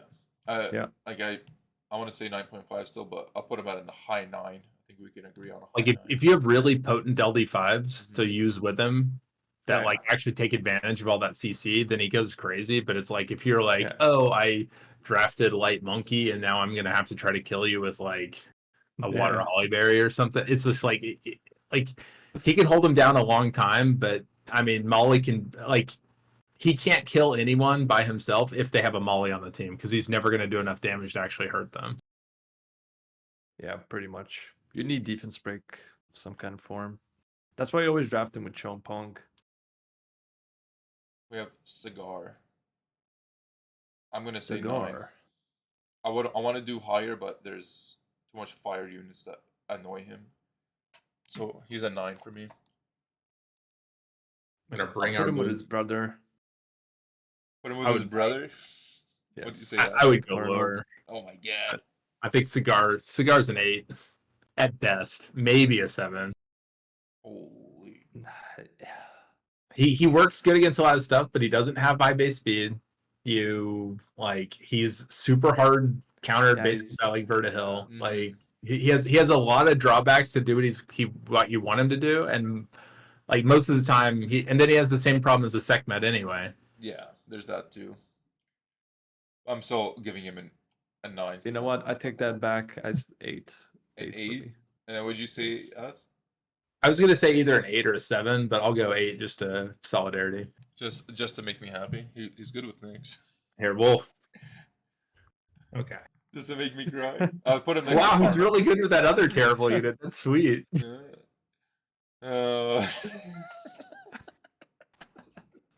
Sierra. I'm just saying. If it's Ricky, but Ricky is exceptional. If it's Ricky, he would probably even still give it maybe a 6 himself. No. I'm gonna say I think it's 6. It's so sad. But 6. Like Ciara, in my opinion, is a 7 with a copium speed lead that takes it to being. I wish there was a 7.5, maybe an 8. But it's basically it's an 8. Maybe an 8. It's a copium. The problem is there's only like 6 speed leads in the entire game. So if you're missing one of those, like she at least does stuff, right? Yeah. Like she still does do stuff. It's just she's not as good as the other speed leads. Yeah. But would you say she's better than Tomo? I would say better than Tomo currently. Whoa. Oh, yeah. Like, And the only reason why is because I think Tomo like locks you into a team. I'll disagree with Acog and say that I think Tomo kind of makes you draft a certain type of team, where Ciara is a little bit more team agnostic because she can still bomb people and set herself up. yeah. So she's like a little bit more of a generically safe speed lead. And in addition, she has like kill threat, where Tomo is like a control team, and I don't think control teams are very good right now. It's the main problem. Okay, well, what's your I put number? her in an 8. You say 8 as well. So if I was saying 6, you kind of changed my mind a bit, which is kind of skewed. But I have like 0 issues with Sierra ever fighting it, but I don't really. We'll put it. Well, I mean, you also weight. have Pater, so it's kind of. Yeah, I guess so. I haven't been taking it much anymore. We'll give her 8. I mean, it doesn't matter. The only time you're ever like literally, we're rating how good is Ricky, because he's the only person who uses it. Speaking of budget speed leads, where's Samoth? Did I not bring him in here? Samoth, we do have to talk. I think we do have to rank Samoth. And Samoth being. He's gone. Oh, He's gone. I just had him. First row in the middle. First row in the middle. I don't know how you. No, that's not that row. Not that room. Under. Ah, there. Oh no, there we go. Because so many cooldown units exist, his effectiveness is like reduced by like 80%. But like if you're just a cleaver, he's like pretty good. I'd still put him in an 8, just because he's a 33. 8? Oh my god, that shit. Yeah, he might not be like as good as Sierra or Tomo, like skill wise, but I think the 33 can be pretty nice. I think the value of him being a 33 would actually push him to an 8, because even if you took a arguably better speed lead with Sierra Tomo, if you just get outsped anyway against the Oliver comps, you lose whether or not Samoth pops off his passive or not. So if Samoth gives you a higher, actually, yeah, I would agree with an 8. Actually, I would actually go 6 or 7, and the reason why is because the vast majority of the time you're drafting Samoth is specifically because they've already picked Oliver, and he's literally hard countered by Oliver. Like you he's a unit right now in the current meta that you usually pick into his counter, and it sucks. So that's why I would say he's like a 6 right now. Yeah, I can't even argue that, but we'll put him at 7. Daphnis. Surprisingly, Daphnis is a Giga Chad. Yeah, and he gets banned a lot. His ban rate is like one of the highest. Yeah, and I think that alone gives him a pretty good ranking. I would say a comfy 8.5 for me. I agree. 8.5. And even in the spots that you would normally draft him as a last pick, or like if Ziggy was here, he's been first picking Daphnis, but he's been comboing it with Zabala, which is odd. It hasn't shown up, although she's coming up soon on this list. But I think his value has increased, like probably with like Escher and Zabala giving him a bit of value, even though we don't have Escher on the list. I'm saying 8.5. I can agree with that, and that's mostly because he's as usual. He's just like super good into turn 2, and turn 2 is, as like previously noted, very good. I think he's better than Sekhmet, definitely. Because he only has, in theory, if you take him into the turn 2 comps, they're already off will. So you removed 115 check already against the turn 2 comps, which is what makes him better against the turn 2 comps. That's why he's like banned heavily, because like you actually have a pretty decent chance of deleting some bullshit unit, right? So yeah, 8.5. What do you say, Acog? 8.5. Okay, we agree on that. Okay. Veronica. Insane unit. Insane. I'm saying 10. I'm saying 9.5. I'm gonna go 10. 10 it is. But we don't even need to discuss it. Unit too good. Dark Robo we discussed. Yeah, just unit too good. Sean, Uncle Sean. Everyone's saying they want to buff his speed, but he's like being used a lot as he is, right? Yeah, I think that's an easy 9. I would say also a 9. Not a 9.5 because of his base speed, but 9. Yeah. Absolutely. I would go, yeah, probably like a 9. Like, because he's like one of the best follow ups, and he like having a CC unit that also just does like 30,000 damage skill 2s. Yeah. That's on like a 2-turn cooldown, kind of good, just a little bit. I'm extremely surprised about the unit I'm talking about next because I barely seen it, but I have seen it, and it's Bastet. That. Like we're getting into the lower pick rates right now. I should probably like change the filter on this, but there's a lot of units I want to make sure we cover. Middle left. Middle left. There should be. I don't even know why she's on here, but 7. I think she's better than that. Like, she's another one that's kind of like kinky, where I don't ever fight her, and I think I would basically kill them, or at least she wouldn't be a thing I'd have to care about. Yeah. But I can also, in my brain, I'm thinking like, you know what? Maybe if you're a DPS-y sort of a team and you're fighting at turn 2, like being able to bring your attack buff with like a preemptive sustain is actually kind of nice. Yeah. Like Violent Bastet might actually just overpower the damage output of a turn 2 team, for instance. So I don't know. Like, I actually might play around with that in Special League because I've ignored her for kind of a long time. That's a. But give me a good. I would say a 7 or an 8. Okay. I was saying 7. Would say Acog. Give it a 7. All right, Zabala finally. I think she's even though I can counter her, I think she's a 9.5 easily for me. Yes. Same. I would rate her lower, even Lower? as someone who abuses Zabala a lot. In comparison to Yan Hong.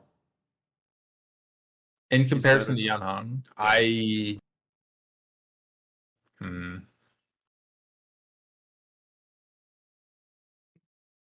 He just does more, I feel like. I mean, she does do more, but I also think I think it's better than Yan Hong, but I also think Yan Hong should have been like an 8 right now. So Yeah.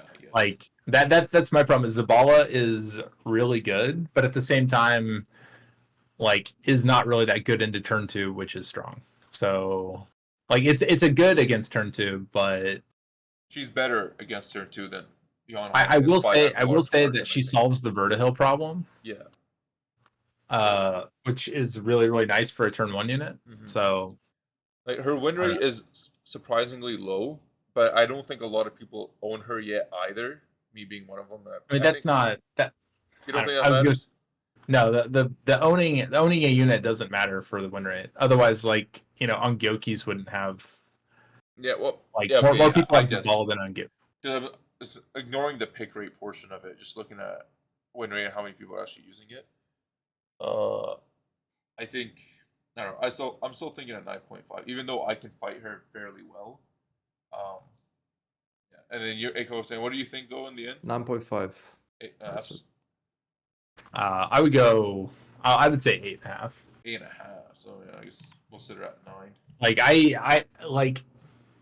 I feel like I have a pretty good grasp of how good Zabala is, and even knowing that, I still feel like that's a unit that has a good number of counters and that are not particularly rare. Okay. Okay, you can lead us off with Maximilian Apps. Probably a 9. Like the biggest issue with Maximilian is that he's so on the plus side, he has a speed lead. On the downside, he fits into a style of comp that is surprisingly hard to draft right now, which is something that isn't a hard turn 1 and also can get sacked by turn 2s fairly easily.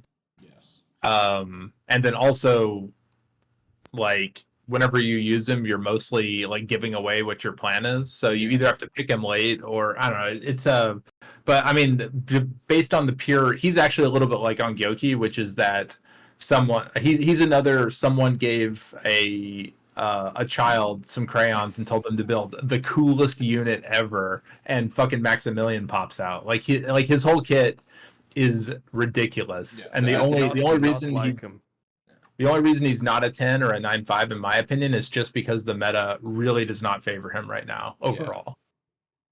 I would say a 9 for me personally as well. What do you say, Echo? I'd say a 9 too, probably above all of the other 9s, I guess. High 9?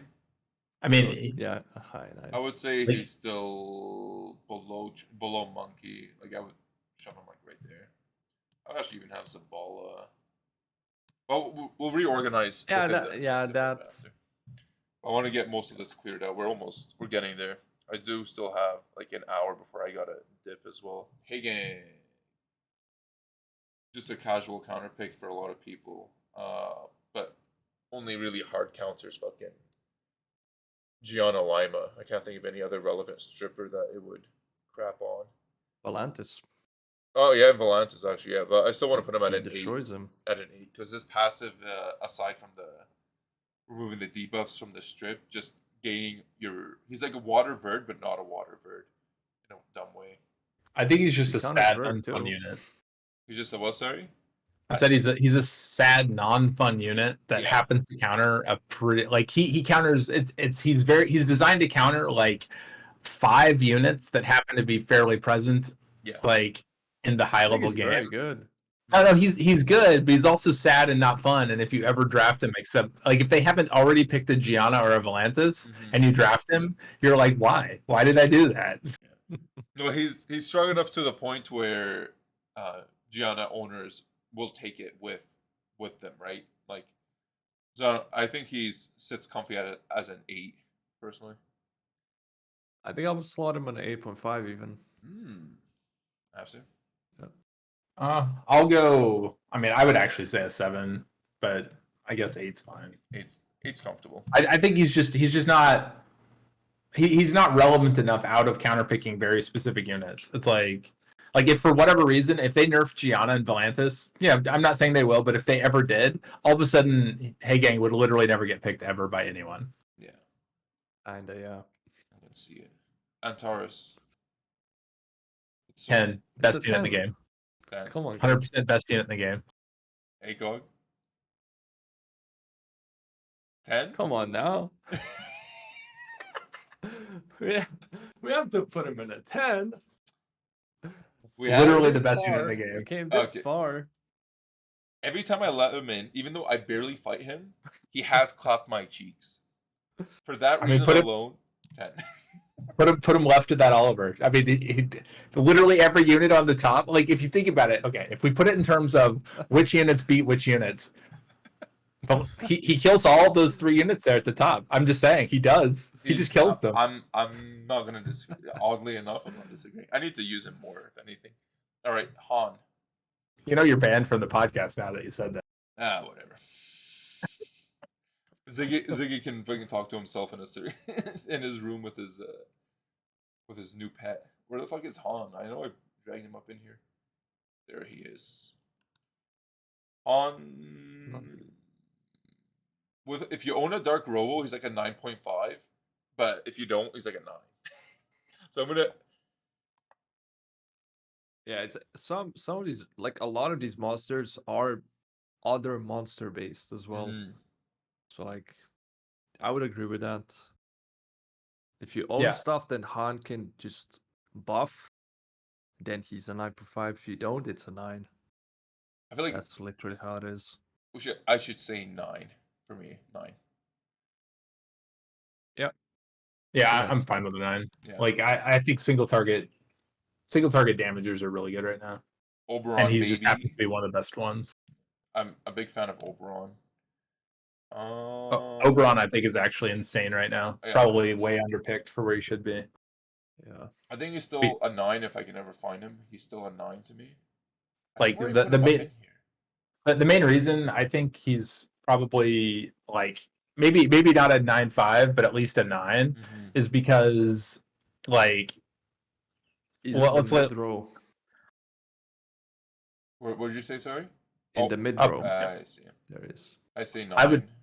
I would put him at a 9, and one of the biggest reasons why is because like essentially he's better Daphnis against one very specific unit, aka Manon. Yeah.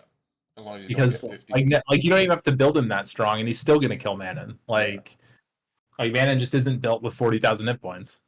For some reason, Leica's on this list. I do use Leica against the Leo Rag teams, and I win. Or he gets banned. But like I don't. He's picked a lot, surprisingly. Oh, not a lot, but he's had. I think he's a copium unit. Yeah. Personally, I think it's just 6. 6? Oh my god. Yeah. I think I mean, between meme and 6, he sits as a 5. It's just weird that he's even on this sure. list. Nikki, where are you at? Nikki's also an insane unit. Did I not put her- insane unit, but I think people underestimate how hard she actually is to use and how much rune quality is required to Yeah. make her really What's her good. I awakening? think she's You remember? Her awakening is resistance. res, maybe. Rip. Yeah, But it's kind res. of okay, but rip. I mean, it was good back whenever I was using her as my oh yeah, you like have her first too. mover to cleanse, Yeah. but most of the time you're wanting her as like a more efficient like bruiser build, and then the res doesn't really come into play that much. So her awakening is kind of sad still. If they would just give her like, a speed awakening. Oh, relax. That'd be Well- insane. She's not an attack bar booster. Leave it alone. Oh my. I would not put her above 8.5. Yeah, I think she's an 8 or an 8.5. Probably an I- 8.5 I actually. can She's agree. just such a good generalist, and this meta is really good for generalists in my opinion. Good old Tableau. Personally, 9.5. He bends me over. Even though Bro, like, can I take haven't away- seen anyone use Tableau lately at all. He's the least generalist unit in this list, but his win rate's really good for being an at 4. Mhm. So I would throw it either an 8.5 or an 8, probably. Yeah. Like he is another 24 speed lead, Yeah. which is really really relevant. That's what I was gonna get at. Is like in terms of all the speed leads, he's definitely higher than the 8 list. I don't think there's any in 8.5. No. So I would put him either- in 8.5. yeah. Okay. Tiana, she's somehow being used. She has a very high win rate. Surprisingly, I don't know if that's the Nemtech Tianas or what, but It's I mean, she's just one of those units that like when you can pick her, she's either a force ban or wins you the game. I think I regret not using her more against the turn 2 comps. I think just having a clean full swipe, if it was even required, because there has been a few of like the Will Manons and the Will, not Gooey. Who's the other toxic unit that is on Will? I can't remember. Like Josephine and crap like that, where you want to just guarantee you get some of your stuff out. She was probably really good, but like So it's 7 for me. It's a little bit luxury, but I mean, like any person playing a team that needs to strip them, who just has like an extra 220 Swift stat laying around, like I'm just saying, she completely fixes all your tuning. At that speed, she can outspeed. Even if they have an Oliver with a 33, if they're an Oliver turn 2 team, she's gonna cut or she's gonna take turn 1 against those people. Like she just like situationally, she's incredibly busted to a level not even dreamed about. Pretty much. The problem is that outside of those situations, she's slow and not. Yeah, I think she's a very good 10th pick for sure. Like she's solid in that spot. She's a good 9-10 pick or an 8-9 pick if you have like the 220 set on her and you know who you're fighting. But I think 7 for me. What do you guys say? Yeah, 7. For me personally, 7. Yeah. that's fine. Okay. Ganymede. Underused IMO, but like still below the other guys. But 8.5 for me. 8.5 or 8, something like that. It's up to I you, guess Apze. 8.5 works. I don't know. I would call it probably lower than that right now, but mostly just due to meta presence. Like, Yeah. like I could see him being better than that, but at the same time, Yeah, I don't. think 8. I think 8. Changing my opinion. Okay. You can put him in 8. Oh baby, your favorite unit, Artemil. Acog can lead us off. Meme. Meme. Honestly, he feels a lot like Kinky. And yeah. Which is a shame. I just don't want to pick him ever because I know he's never gonna work, and that's it. So much weaker than Manon, isn't it? Imagine if he became Manon, if he got hurt things. It'd be like if this. Oh God, let's not talk about it. I don't want to even think of that. Being a light unit too. What do you say, Apze? Oh god. Insane unit. Actually, the like he's another one where if you pick him in his situation, he's insane, and outside of that situation, he's not good. Mhm. I would say still better than the 7 tier. I would put him like in an 8, but Ooh. I want to say 7 still personally, just because like his Yeah, that's I a know that's a 7 too. thick heal too, and also like just like the fact that you can build him slow and he gets incidental ATB off of like random like Geo crits and shenanigans like that. I feel like even if you're not using him to specifically sack them, like his kit's actually not terrible. Yeah, I think 7's comfy And for then him. Geo just defense breaks them. Got good old Woonsa. I mean, in reality, if you ever draft him against a Geo, you deserve to lose. So. I mean, you draft him against stuff that can crit, which is like turn 2 comps. I think he's supposed to be like really good into the turn 2 comps, but the issue is that they run so much defense break that it's pointless. And that's saying that before even stuns come into play. There's too much defense break to just make him shit. Woonsa, he still scares the crap out of me. I feel like a 9 is good for him. For me, I'd put him slightly lower, maybe an 8.5. I wouldn't even disagree. Like, because he's another one where situationally he's insane, but like I don't know, like basically if you're racing turn 1, obviously incredible. Yeah. But the problem is unlike a unit like Ethna, like if after turn 1 he basically doesn't do a damn thing, where Ethna continues just working. Yeah, makes perfect sense to me. Still put him in a 9, I think. 9? Is that what I said? Yeah, I guess the average is to 9. Not that bad. Joe Gunn, really high win rate, but of course because of res, nobody likes to use him that much. I'm actually surprised I'm even have to dig him out of here. Joe Gunn, 51 win rate, which is really high, which makes sense. I would even go higher than him. I would say 7. He's so situational. Yeah, I would say 7. Like he's super good and also super not good right now is the problem. Like he's really hard to use. He doesn't have a speed lead. He doesn't fix up ATB. He can still crit. He I mean the scroll trap's kind of good, but are kind of good right now, but I put him in 8. Oh, well, I guess maybe we do need a 7.5. I think tier. since it is a turn 2 meta, like I started using him a lot more. I think he's pretty cool. Yeah, he's really good into turn 2. It's just that like if my team benefited from attack buff, I would definitely use him. Yeah. But they don't, so here I am. Out of 7. Feng Yan. Thanks to Obabo, this unit.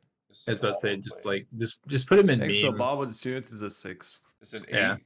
6? I mean, hold on. Whoa. What did you No, say, Apps? No, I was saying we put him at meme tier, and Meme only tier? because of Baba makes him work. Yeah, like I his thought win you rate, said 8, but me makes more sense coming out of his his pick rate is garbage, and his win rate is even more garbage. Yeah. And yeah, there's a few people who can kind of win with him, but he's effectively a meme. Yeah, where's Triton? Or like a super duper hard counter pick that people like once they ruin him start getting like little dreams that they're just gonna solo them with Feng Yan, and in reality that's never gonna happen. And so then they draft him into stuff that he wasn't actually designed for. Manon still beats it. That's a copy I think Feng Yan beats better all the time. I've never seen it. Maybe once. Triton? I'm not sure. Triton is I bat him a lot. Triton is actually situationally. I mean, effectively, him and Bunsa are the same unit. Yeah. And it just so happens that one is better in some situations and the other one's better in others, but effectively the same unit. I would have called them both like 8 or 8.5s, but yeah, 8.5 I think is being probably a good. I want to say like 8, but Triton not being intrappable is fantastic, and the fact that his pushback is enough to actually basically counteract a Vertihill is kind of nice. The only problem is that he doesn't ever push back the Vertihill, so they just go anyway. Yeah, it's a silly thing, but I want to say 8 for me. What do you? And both of you 8.5? Or no? Yeah, I said 8.5. Apze? Yeah, I was gonna say 8. I'll just say 8 it is. Finally some of the ones I have on here are coming up. Wedge at. If Ziggy was here, he would put him at probably 5 at best. Even though he says he's like recently figured out some way to use him. Obaba would put him at a 9 because Obaba's delusional though. Yeah, but he I also like him, he also though. tries I to like meme him thing though. it. I think Obaba's just baiting Ziggy into like trying. Obaba has his hand up Ziggy's ass and trying to puppet him into using Wedget because he wants Wedget himself. I think. I don't know what it is. I'm gonna say he's a 6 at most. Nah, I don't He's think he's a higher than that. 6. Like he's a non I that think he's much an like Will 8 Young. easily. Yeah, I personally think an 8. Like much like Will Young, he's a one-stop shop. I need to take turn 1. Mm-hmm. Like even as just a 5th pick, like it's like if they don't have a way to stop him, like if they're not already drafting faster than him, you can literally slap him down last and say you ban this or I get turn 1, and that's a big deal. Like in a lot of matchups. I think when The compared thing to is- the other speed leads, he is better. So I can agree with an 8 even. The thing is, Wedget is like a part of one of the craziest comps though. Like the Miles Wedget comp is one of the hardest encounter comps that you This can is fight. true. This is actually very It's true. just super good against turn 1 and super good against turn 2. Mm-hmm. Like it's a very nice comp. Just I because think Ziggy he's doesn't good. have Miles still is probably Yeah, why he doesn't have. Yeah, that's killing him. Good old Pontos. I absolutely hate Pontos. I'm putting him at a 9.5. I'd say 9, but like I'd say once again 8.5. I just think dedicated turn 2 speed leads are just like a little bit awkward. It's just that I mean he's basically just Delphoid but better, and Delphoid's at least an 8. So yeah. What do you say, Acog? I go 8.5. 8.5. So I guess I'll say Yeah. 9. Chiwu, another copium speed lead. he's a meme right now. This is Like you drafted the niche of where you would draft Chiwu is so incredibly small. Mm-hmm. Like it's basically he's a last pick speed lead when you're racing for turn 1 and they don't have 2 speed leads or 2 strips or whatever. Yeah. Like if you can pick in turn 5, like there's a lot of situations where I'm like, if they draft a Chiwu right here, I'm dead, and they never have Chiwu ruined, and it's fantastic. Unbelievable. Unbelievably bad. Because like I have him ruined for that 10th pick situation, and then like I never take him. I just can't find a reason to shove him in there anymore. It's so weird. He's like The problem is It's not as like often. Contos made so many of these insane base speed units that when you're actually fighting speed, you're drafting those units. Yeah. So like Yeah, he's really hard to he, fit in. he isn't good against turn 2. He's supposed to be good against turn 1, but Yeah. you can't use him. Give Chiwu Speed Awakening, and let's see what happens. God. to the Yeah, Oh let's god. go. Stop it. Okay, he's a 7. What do you guys say? 7? 7 seems fine. Like his win rate's not that good, but once again, he has a speed lead, and that's pretty good. So Yeah. Will Young? where do we put Wajat? Because she's 0.5 higher than Wajat. So Wajat's a. Actually, I don't 8? even know if I would put it 0.5 higher than Wajat. Like the problem is I that would. like how many people draft Will Young? It's literally me. Yeah. Like it should be whatever I say because I. Well, even I still fight Will Young outside of you, and I do think she's pretty good if you have the set for her. But we're talking about Guardian players here, right? I'm gonna say a comfy 8. My biggest problem with her is the same issue that Maximilian has, which is that she's not honestly that good against turn 2, and she doesn't actually help you race for turn 1, and she's specifically a unit that you need to go first. Like she's weirdly awkward a lot of the time unless you're specifically drafting around her to make the rest of your team work. What do you say, Akon? I say 8.5. 8.5. I think she's better than Nikki, that's for sure. Yeah, I would say 8.5. Like I mean, she is a 28 speed lead, which by itself is a pretty big. Yeah. She's top of 8.5, or she's the top of 8.5. Yeah, I can definitely agree with it. Asima, you can also. I like how William and Asima are back to back for you. Asima, Apze, but a worse, Holy Young. Best cleave unit in the entire video game, For sure. in my opinion. 8.5. Yeah, I mean, once she gets to 33 speed lead, after this next patch, she's going to be like a straight up 9.5 or a 10. But right now, just run Maxi, William, Maxi. I think if they ever gave a SEMA a 33, I would no longer run Maxi. There'd be no point. Yeah. Yeah, you're right. You could Yeah, run. you need a Wally. backup though, so you would still have. And then I mean, you might run both, but I mean, I think there's probably better cleave units than Maximilian if you didn't need his speed lead. Oh, So yeah. like, I'm not gonna disagree. because imagine you're running a SEMA Wolyung. Like, why bring Maxi when you just bring a fucking Lucian? Like, I think we're at the point now. true. I'm gonna add Charlotte in here though, that we can just clear off the waiting room list, and then we'll double check some one of the other rankings after. So let's just clear this. Cookie, Ginger, same as Segment to me, but probably less, like an 8 for me. like I will say he has a little bit of the ragdoll in him, in that not in terms of overall power, but just the fact that he makes it so if you absolutely must try to take turn 1, your runes almost don't matter anymore. Yeah. Like within reason, right? Yeah. Like You will always outspeed anyone. Yeah. But he has no play after that is the other thing. So he's really good into the cleavage. Honestly, calls. no, I think the problem is no one's giving him good runes. Like he actually does pretty good damage. Mhm. Like And he has a stun.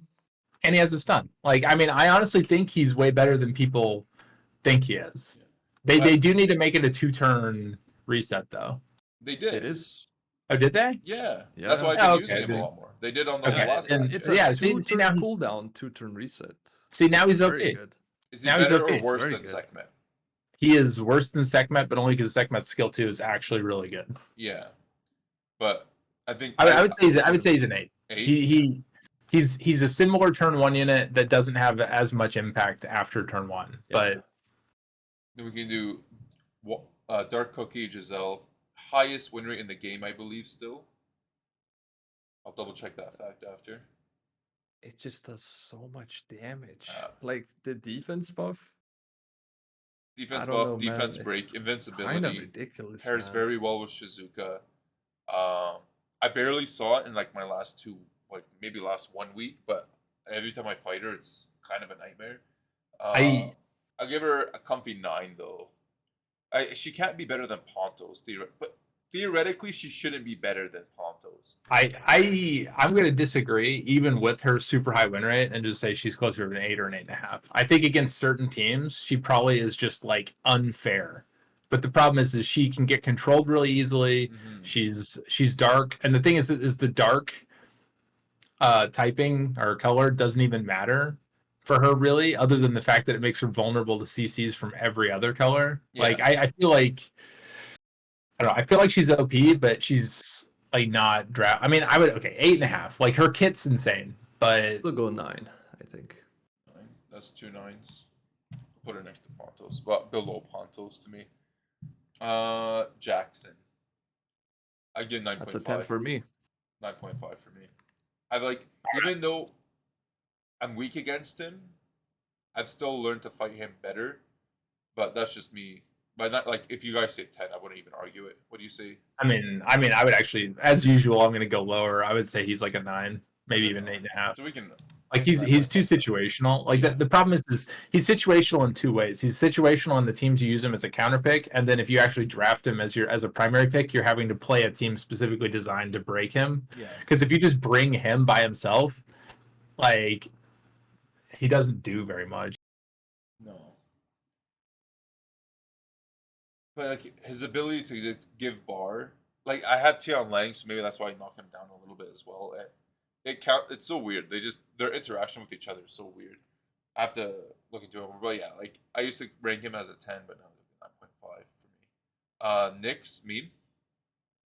Yeah, right now he's a meme. Yeah, he's too much of a like he basically can literally just fail like your entire team. Like if I had to give him a number, I would say he's like a 7 right now. But I'm gonna put him in meme because I just think he's a meme. Yeah, he's a meme. Destiny. I never see her, but I never take the pass. I don't know how good she is. I never see her. She's insane if you actually get to use her on something. But the problem is unlike Han, she doesn't have a speed lead. At least she has a kind of a high base speed, but I don't know. I think she's probably like an 8.5 or an 8. Like she's a single target nuker with no speed lead, and it still requires all the setup that everyone else does. think I'd put in a 9. I want to say 9 I as think well. I think if I'm comparing her to stuff like Oberon, she can definitely go toe to toe with him.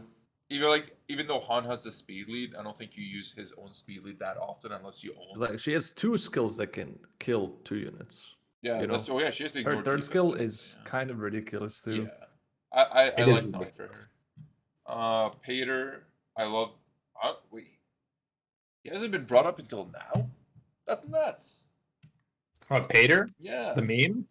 he's not that much of a meme. Okay, so I ruined him above my team for a while, and I've nerfed him down to only counter Giannis essentially. And he's obviously very good in that role. He has good damage S2. His healing for S4 sucks because you can't boost it with artifacts. But I think as a general, and he sucks against Light Monkey for some reason. It blows my mind how much I lose to Light Monkey using Patter against him. But I don't think he's really above Riley that much, and he's definitely below Pontos, it feels like. But he shouldn't be, but he is. So I feel like he sits at an 8.5 for me. That's a very generous 8.5. You use him all the time. I mean, I think that's a fair score. As one of like 2 Pater users, I'll trust you on this one. I think his kit's probably is pretty good because I really like the Wild Blow druids. Yeah. So yeah, especially Abelio. Yeah, I also like that it's HP based, so instead of defense based. Yeah. It benefits me that he's not. The Dark Dudumon, I think she's underused.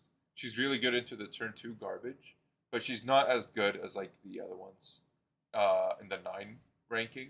I feel like she's more of a 8.5 personally. I would in the current meta, I would put her an 8.5 or a 9. Yeah. Mostly because she just dunks things, like, right? Like it's just like, remember that super annoying unit named Molly? Well, she's gonna proc twice and then kill herself. Like also, Karma is a super insane skill. I feel like people just don't give enough credit to Karma. Yeah. It's finally it just locks you down to just needing to use skill 1. It's kind of nuts. So what do you say, Echo? Yeah, 8.5. Yeah, I can agree 8.5 easily.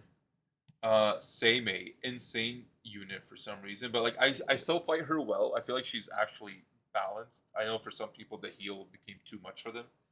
But I wouldn't really put her higher than she's definitely not in Shizuka tier. Yeah. I don't feel she really tears in with any of these 9.5s. For me, it's more of a 9, a good 9. I think she started the season off at like a 9. I think by the end of the season, she had somehow become like an 8. Like just in terms of like, I feel like at the beginning of the season, people were still drafting a bunch of stuff that made her insane, and then now she actually has been. Like, for instance, even me, like, or like the way, like, I used to get abused by Seimei every time she got drafted, and then I just like realized, like, oh, this is a thing that people will do to me, and now I just draft around it. So she has like a little bit of that Douglas effect, although not nearly as big a deal as Douglas, but maybe like an 8 for me. What do you say, Akon? What did you say? 9? I said 9. But she does counter my I think team 8.5. I think 8.5 is fair. I will say the Seimei Shizuka 3 big impact skill draft people are very annoying. Yeah. Imagine you add an Oberon into that. You just yeah. It's like put Gani, Oberon, Shizuka, Seimei, and then like a Chung Pong or something that has like a big strip plus. Yeah. It's even hard to lock that kind of a team. Mook Wall, baby. I think Mook Wall's kind of nice. I'll probably put him in an 8.5. I don't know if I'd put him that high. Maybe an 8. Like I feel like he's really insane, but at the same time, he's not. Like he's not an ATB fixer. Yeah. I don't know. He's like weirdly disappointing sometimes. I know there's people who use him super well, but I feel like if I drafted him, I would be disappointed. Yeah. Just pull a Han. Just like using ISIS. Yeah, exactly like using ISIS. So ISIS like, is a meme. She's not a meme because her counter or her hard ban requirements is still pretty nuts. But at the same time, like the number of times where people were just like, "Oh yeah, we'll just leave ISIS in and then literally like take a turn and then laugh." Like it's like, oh, you could just it's like someone like where you just like put them in like a jail cell, right? And then they're like, "Oh no, I'm stuck in the jail cell," and then they just like open the door and walk out. It's like, oh, it's that easy. Yeah, that's exact. I think that's like the perfect description for her. That's it. It seems strong, but then it's not. But here's the thing: her win rate is like almost 55%, almost as high as Giselle. Not that that's really a big thing to scale off of, but her ban rate is really high as well.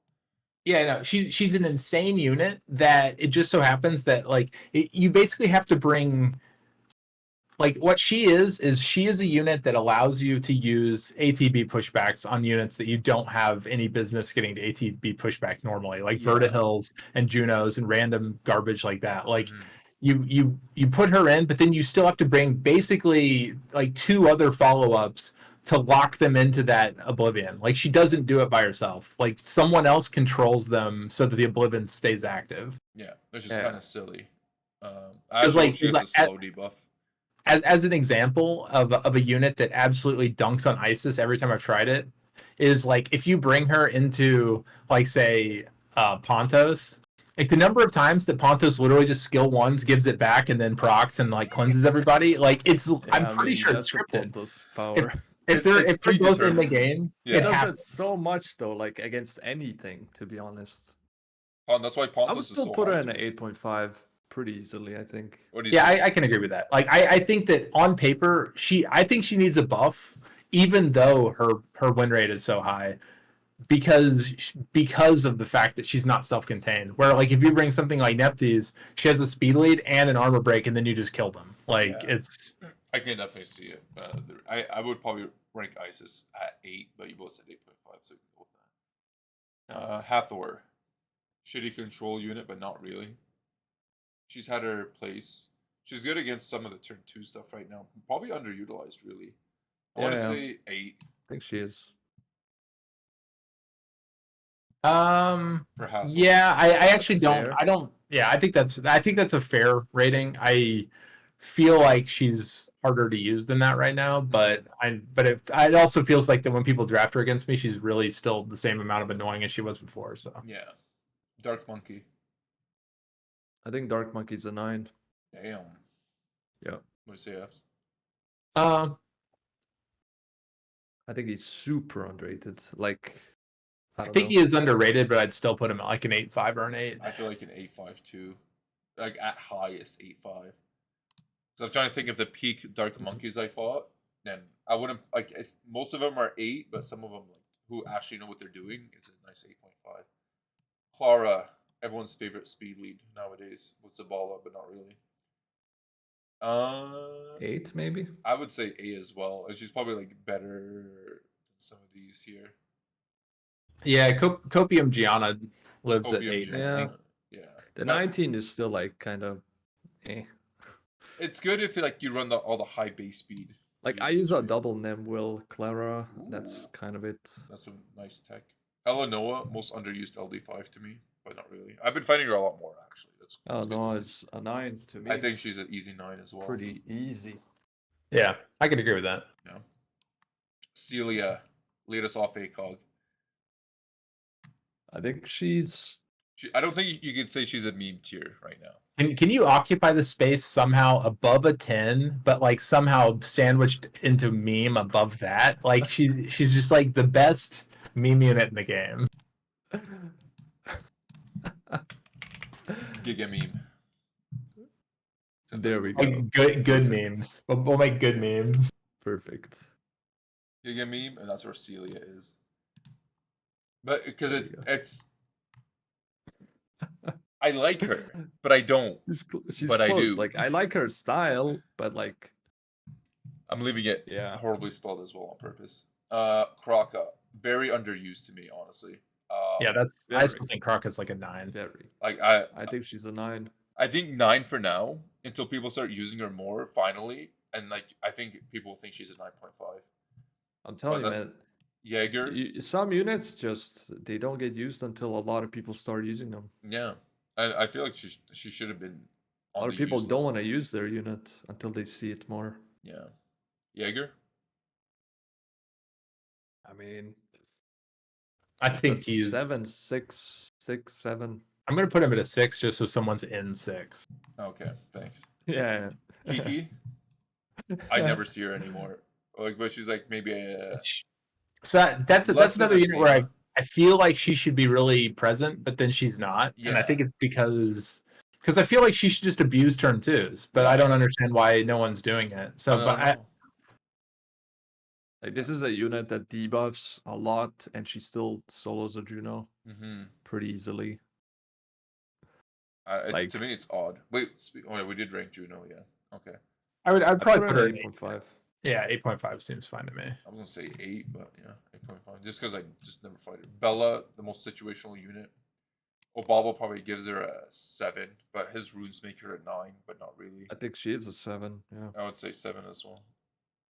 Yeah, 7 or meme. Yeah, you have Like the Bella. problem You is, have her too, the right? problem is just that the people like the problem. She's so rarely picked that like the people who have like a plan for her use her really well, but you can't just slap her into anything and then she just like will like do the damn thing.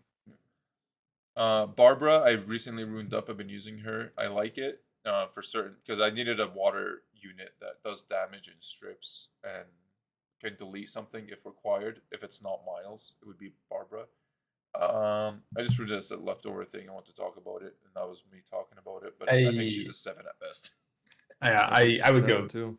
Yeah, 7 in my opinion, maybe even a 6. Like the biggest Yeah, I problem wouldn't is that even argue. she's a DPS counterpick for certain types of teams, and she's like and then you're just literally having there's Barbara, and then the one you have on your mouse right now, the better Barbara. Yeah. I mean, Like- she's supposed to be a speed fighter too, right? But like, she But has this 108 base condition speed. that makes her so hard to use. Yeah, and the base speed cannot compete with like Etna and shit. So, yeah, Narsha, I feel like she's a 9. easily. That's easily 9. I would put her as a, I don't know, like I feel like if you ask me just in a vacuum, should she be a 9? I would Yeah. probably say yeah. And like this season, I would just the fact no one uses her is weird to me because she should just so kill weird. It's so Like, weird. she should just be killing stuff, and she doesn't kill. Like I don't understand why no one's using her. So but yeah, let's go 9 just because like In reality, Narsha she is like a 9. Narsha's a lesser Ongyoki Maximilian, like little kid drawing a picture unit. Yeah. It's like, oh, it's a self set up armor break stripper cat double life high speed scaling unit that gains extra. It's just like it's like a laundry list of let's make the coolest unit, and then for some reason no one's using her. It's like real weird. Geldner has a very high win rate and ban rate himself. I fought against it, and it has a couple times caught me off guard as a like how it works like a Bellio in a dumb way, depending on what you drafted. But he is a very good 10th pick. I think he's underused as a 10th pick for certain comps. I could definitely use this unit if I ever pulled him in my comp, but I think he's really good against the Madden comps. It helps you survive the BS. But I like him as an 8. 8-7. I'm not gonna argue either one. I would like- say 8 or 8.5. He's like because he is so good in Damasha, and then also like Manon also just puts consistent buffs to keep him healing, and it all exactly. works whether or not he's stunned or not. It's like pretty nice. Yes, meme. Or he's been really good against some of the turn 2 stuff from what I've seen. But if he gets stunned, he's done for. That's pretty much how I kill him too. He's good into me until I stun him. So like a 6 to me. Yeah, I would say maybe even like the fact that he has built-in vamp is kind of nice. I would probably maybe like a 7, maybe 7 for me. I'm just saying, if someone was like, "Which one do you want, Jaeger or Mi Ying?" and there's not a person on this planet who's like, "Oh, I want the Jaeger." Yeah, you're like 100% Mi Ying is at least like a fun, interesting unit. Even where like, Jaeger's compared to Dominic, Miing is just better. It's harder to kill him. He has his own defense break. He has healing, like all the time. Yeah. So yeah. Budget Molly. Hilarious to say. Budget Molly. budget Molly. No, that's better than Molly. It is better. I like. But people she's think it's underrated. budget. Super I think she's underrated. yeah. I don't want to. Things I don't want to put her at 9.5. Nah, she's not 9.5 though. I don't know. It's weird. I think Molly is more generally useful. Yeah. But if I had to somehow fight, if I had to fight one or the other, I will fight a Molly any day of the week over an Eleanor. As an anti-cleave unit, at least, Eleanor is fucking insane. Like, Makes no sense. Because like I don't know see her enough. if there's anyone playing this game who has Achroma, Molly, and Eleanor, and who doesn't just draft those three and then counterpick on the last two units. Like those people should be number one all the time. Yeah. Just draft those three. Like, what do they do? Like, you have like a 45% chance to literally do nothing on every attack. Yeah. Like, Well, how if do you you deal do- with that? They still lose to it. Like this is why like these comps I farmed them. Even the Eleanor one, even though she's as good as Molly, if not slightly worse. Or Eleanor, sorry, Eleanor. We'll call her the light cow. I still rip through them with additional damage and a Molong or a Wusa. Like, yes, they heal. Yes, they put immunity. If I do fail early on, it doesn't mean that I lose, but I have a higher chance of losing. Less so than like if Madden messes me up. The parry in comparison to the Glads, but I think a 9 is very good for her. A high 9. I agree. I think people need to start using her more. Like, I don't want people to use her more because I don't want to fight it, but Achroma. Speaking of Achroma, Eleanor. 8.5 or 8. Like, I think she's too hard to build to be higher than that. I'm like, thinking between 7 or 8 personally, but that's just me personally fighting it. It's not that big of a deal. Yeah, but I mean, I would even all of the 7s except I kind of like Jogan in the 8, but I think she's better than most of the 7s. Yeah. Yeah, I think 8. So she should be 8, I guess. Okay. It's just the biggest problem Achroma has is she's so hard to build to where she stays alive and then also actually has an impact on the game. I mean, certain people are really vulnerable to that 2-turn silence on a 2-turn cooldown, though, which is kind of nice. Yeah, like it is like I think actually 8 it does make sense for now that you reminded me on that the S2. It is an 8 for Achroma for sure. Zerath has a crazy win rate. When I fight it, it has gotten me a couple times just because of his sheer tankiness of surviving me, and then popping off that S2 has ended me a few times. The cleanse of S2 is really cool too, but I think he's like not an 8, a low 8 or a high 7. I would put him at a It's gotta 7. be an 8. I would put him at 7. I mean, I think Dominic's more generally useful than a Zerath. Even I think now. so too. Okay. Yeah. I mean, we're saving the Kamais for last. Jamire, another handy speed lead. I was first picking him at the beginning of this season. It wasn't that bad until ATB pushback. Just it doesn't matter if you can prevent cooldowns or not, or reset them if you're just pushed back all the time and stunned. But comparison to like the other speed leads, I think he is on par with these other speed leads in the 8 ranking. Yeah. I think it's an easy 8. Yeah, I think that's probably correct because he's basically a Ciara. Yeah. Like you draft him whenever, like you either need a clear plan for using him or you draft him because you need a speed lead, and I guess Smire has one. So. And speaking of handy speed leads, but maybe not handy, Vanessa. I feel like she's an 8.5, even though I never take her enough. But like in my draft, she doesn't benefit me as much as I wanted to. Maybe I need to just play it better. But I think 8 and 7. I would put her at better than Ciara or Jamire. Like, so she'd have to be an 8.5. I mean, she's a 33. Well, like basically, she's a 33 that actually works into turn 2 fairly well. And has a defense break. Like, it's hard to shit on that.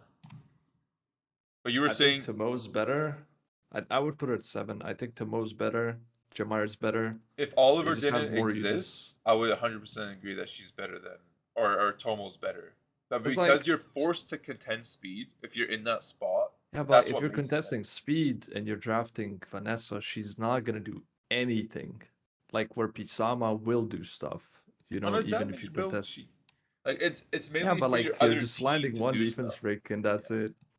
Like if me matching their speed lead gives me the turn advantage with like my cigar, for example, or my Moore in the same draft, let's say somehow they all come through, she's better. And lets me put my control out or put my kill out or something like that before they get to move. in terms of speed contention, I think because again, if you take Tomo and you leave the Oliver, if you're in that situation where you have to leave the Oliver because of the other picks, Oliver outspeeds you. Tomo doesn't help you anymore. And I guess that argument is made for Vanessa if you're still outsped while you have the Vanessa and they have the Oliver.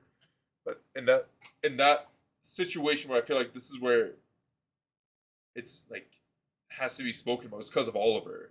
I think she's better than Tomo in that spot. When you're forced to contend speed.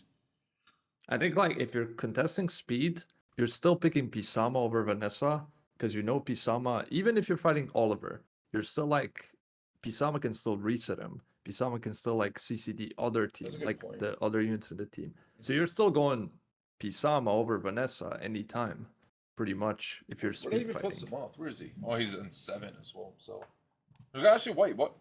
Do we change our mind about Samoth now?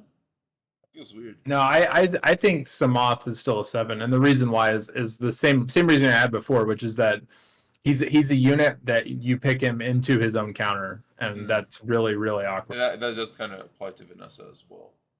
I mean, does Yeah, it? I don't think I Does can put it Not Oliver as much. Oliver is counter color, and also even if she gets reset by Oliver, her path it's still like once she takes one turn, her passive is back up. That's true. Yeah, but that's like a 1v1 scenario where you're just talking Oliver versus Vanessa. Right, but I Like, mean, if whenever you're just gonna reset something else with Oliver, you don't care about Vanessa being there at all. yeah, but I feel like Vanessa gets used with comps that are not super vulnerable to getting reset. Like you're bringing units that deal damage and not necessarily like as an example, probably the most heavily or the most big user of Vanessa I've seen is like Obabo, right? Yeah. And Obabo either is going to outspeed them or he brings units that don't care so much if they get reset. Yeah. And Vanessa pairs really well with that kind of draft. I think Vanessa actually does have a pretty good spot. She pairs a lot with single target stuff. Yeah, you don't want to bring her like she would never be your CC lead or not CC lead, your speed lead of choice for like a CC comp. Yeah. There, I agree. Pisama would be better. It's just, yeah, I don't know. I think she's better than Pisama, like in general right now, but only because she's much better for the team where you're drafting her than Pisama is for the team where you're drafting him. Well, how do we feel about a low 8 then? Yeah. I mean, sure. But I also feel like Samoth should be a low 8 then. I want to bump my score up on Samoth because I remember I gave it the 7 as well. So I'm going to bump up Samoth on my increasing the average on him. I think this is more sensible. Charlotte. Handy win unit. If you lacking Chungpong, she's Charlotte still very good. Charlotte is still like the her. actual queen of the game. Like Yeah. Charlotte is potentially like just her entire kit is potentially just the best unit in the game in a lot of ways. Okay, you're exaggerating a bit. It is. I mean, I'm not kidding. Like back when Swift Verd was the thing I did. It's like if you just needed a chance to win, no matter what they drafted, like you just like slap Charlotte in there, like because she can skill 3 do a full ATB reset. If she violent procs, she can then continue her violent proc with sleeps on a pretty good chance to actually do it. Like if you think about it, if she's on violent and she's like max accuracy, she has like a 50% chance to take another turn on skill 1. Like it's like, and then the fact that I mean, I use her still. I like her a lot. I would put her at an 8.5 or a 9. Yeah, me too. 8.5 or 9. I can agree with the easily. 8.5. She is underused for sure. Okay, now I'm just gonna double check something for pick rate and all that stuff, but I feel like not that win rate. Collie's in there. We're not gonna talk about Collie. We know why she has a high win rate. Unless you guys want to throw her in. Rika makes. I've seen a lot more Rika. What would we throw Rika? 8.5 or 8? I would even maybe put it 7. I don't know. I would say. I think she's 8. cool, but like. It's just like your standard 10th pick, 7. Craig, hilariously on here, but it makes sense actually. I thought there's a few Craig comps. I thought it's pretty good. I think he's very good into the turn. He was pretty good into this turn 2 stuff. He's like Dark Pudding. Like actually, we should do him and Dark Pudding at the same time. They are both the best initiator against turn 2s for their respective playstyle. Like he's Yeah. the best cleave booster against Yeah. turn 2 teams, and much like Dark Pudding is the best stripper For against CC, turn 2 yeah. teams. Yeah, where'd I put Dark Pudding even? Oh, she's right here. I would, yeah, I can. No, for that's this not Dark meta. Pudding. That's Dark That's the Holly. Hollyberry. We didn't put pudding yet. Oh, that pudding. Okay, sorry, I'm mixing it The up. stripper one. Yeah. I would. I know it's kind of high, but like against her too, I still actually feel like he was a 9 with his S2 and the S3. I thought it seems awkward, but he had a much higher chance of just getting stuff off the board if he's let through. Like he kills me, I'm not turn 2 necessarily, but if I don't Like, ban him, I lose. I think he's an 8 because he is somewhat like he's still a slow attack bar booster end of the day. So I think he's like an 8 overall. It's just that whenever you can draft him, he's insanely good at what he does. But that's why he has a slow base speed. What do you say? It's kind of like Tiana, in a sense, but I think he's better than Tiana. Yeah, exactly, better than Tiana. Where do we put so Tiana? like 8 or 8.5 even maybe. But 8 is so fair, I think we averaged out to 8.5 then on that. Yeah. One. On Gyuki, Miing, Patter, we covered the Savannah, Varad, they're standard units. Nobody cares. Nothing outstanding from them. Okay, well, let's get Pudding in here. Where'd she go? Pudding. I could have swore I put it At the bottom. Bottom, yes, right here. Pudding is, I think, the same as Craig, really. Yeah, they're the same unit for different playstyles, basically. Yeah. We covered those. All right, first pick. Oh, I think we recovered every first pick possible. Yes. And then ban. Let's see the ban rates. Isis, Douglas, Dark Oni, Onimusha. Oh, Beelzebub. Beelzebub is like a meme though to me. Like he's not meme tier, but he's a meme. He's like an 8 or a 7. He's really so he's surprisingly good against my style of team, which is teams where you bring nothing but AEs. He's like insanely good. Yeah, and if I think he's it's on an 8 pretty easily. I would give it an 8. John has a very high ban rate, but like he's like the same level of Rika, but like better That's than like Rika. a Sometimes Sion, a worse than Rika. Yeah, like it's the same crap. There's nothing outstanding about Bulwark. We covered, I believe. Yeah, we did cover that. And yeah, okay. So last thing we'll cover are the Chimeras, just because they get a skin this season. Let's see how mean it. Like Lagmon is pretty cool because of his high base speed, but like other than that, you're not really. No one's ever using him. Is he better than Jaeger? Dude, if they gave him non-glancing skill 3, he would be kind of sick. It would be like too good, isn't it? Really sick. Isn't that? No, I don't think it would be too good, but like he would be really sick. Because I don't think it's 100% activation.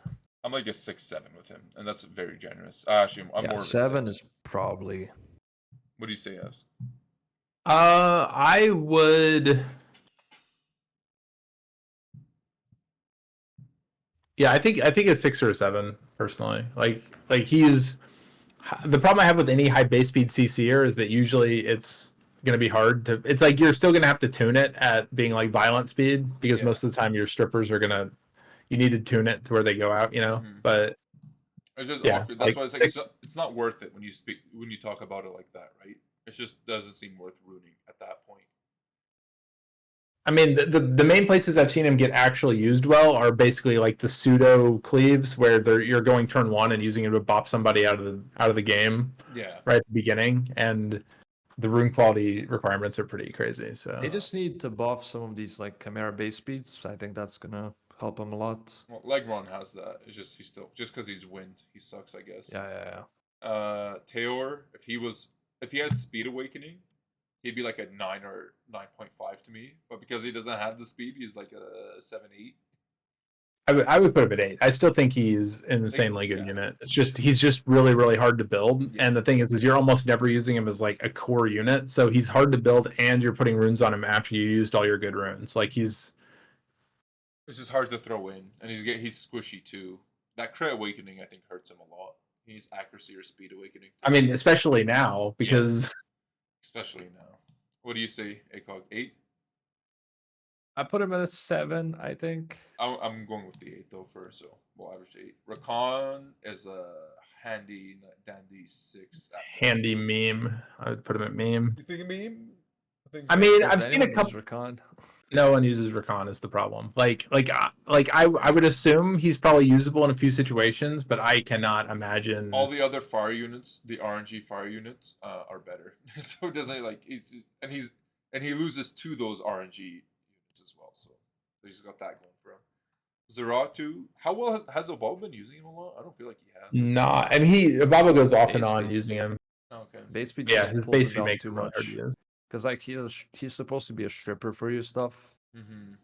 and you just finish it off. But the crappy base speed But hurts like him. it's just impossible. It's like a 5 probably.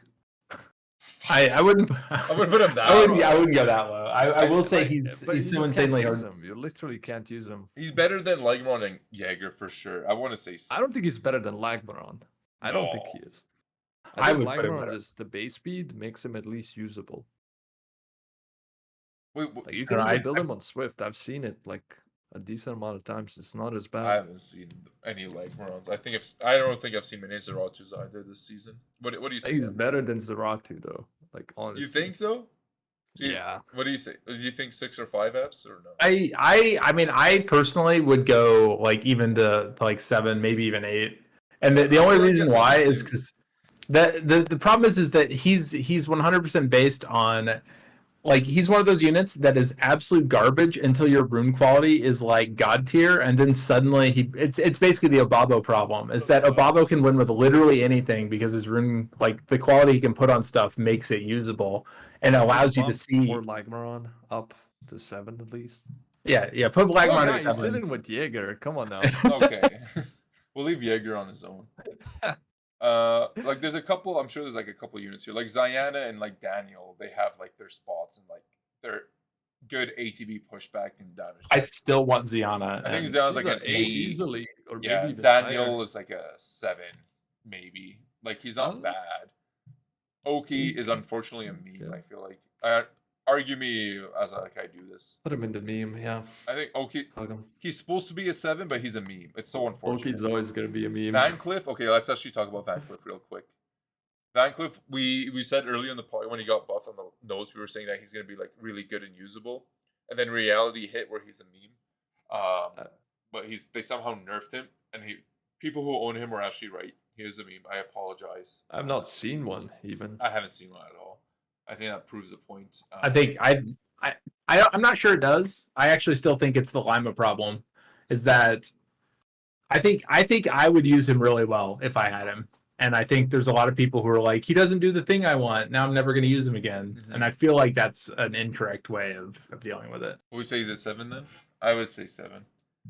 I mean, I'll go with the consensus because I don't have one, and so I haven't gotten to really try it. Yeah. Is there anything else in this bottom or anything we haven't covered? Like none of the Shadowcasters are even worth talking about. Seeing as like whatever. These are people who know what they do. Like you can Eludia strip defense break. She's really cool sometimes. I mean, Like, the main thing I think for everything else is that none of them have high enough pick rates to actually be meta relevant, and this is like, and tier lists inherently are dealing with the meta. Yeah. Like nothing else on that list is meta. No. Like they're niche counter picks or like they're niche units that fill a very similar role that another unit does. Like Laura Stripper, she's actually pretty cool. Like we even probably agree that she's super cool. Like if I could have if I had Laura, I would have, you would just have a fast despair stripper for any situation. Like as a 5th pick, a despair stripper with a high base speed is fantastic, especially when they do other stuff. But it's not like a meta changing thing. It doesn't affect anything. A lot of people have Laura, they're not doing that kind of thing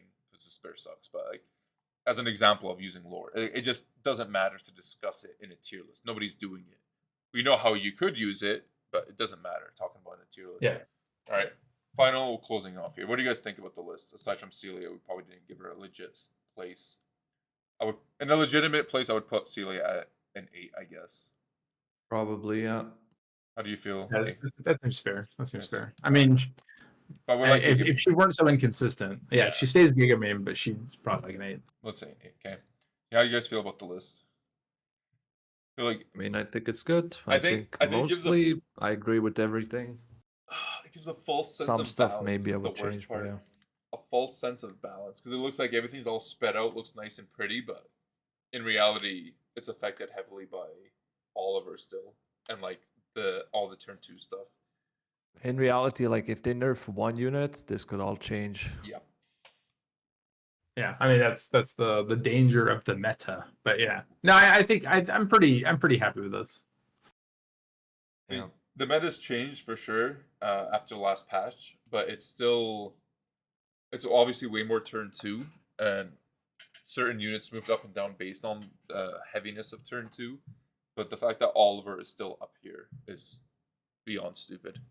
So I guess Yeah, that's it. just nerf Oliver. Like Just nerf Oliver is what it comes out. It's gonna help so much. But I need to run off. There's gonna be, I guarantee there's gonna be some, if they actually nerf him like really hard, there's gonna be some monkey's paw shit. Like it's gonna be an even more RNG season. Mm-hmm. Like if we're all gonna just be sitting here like bring him back, and they're like no.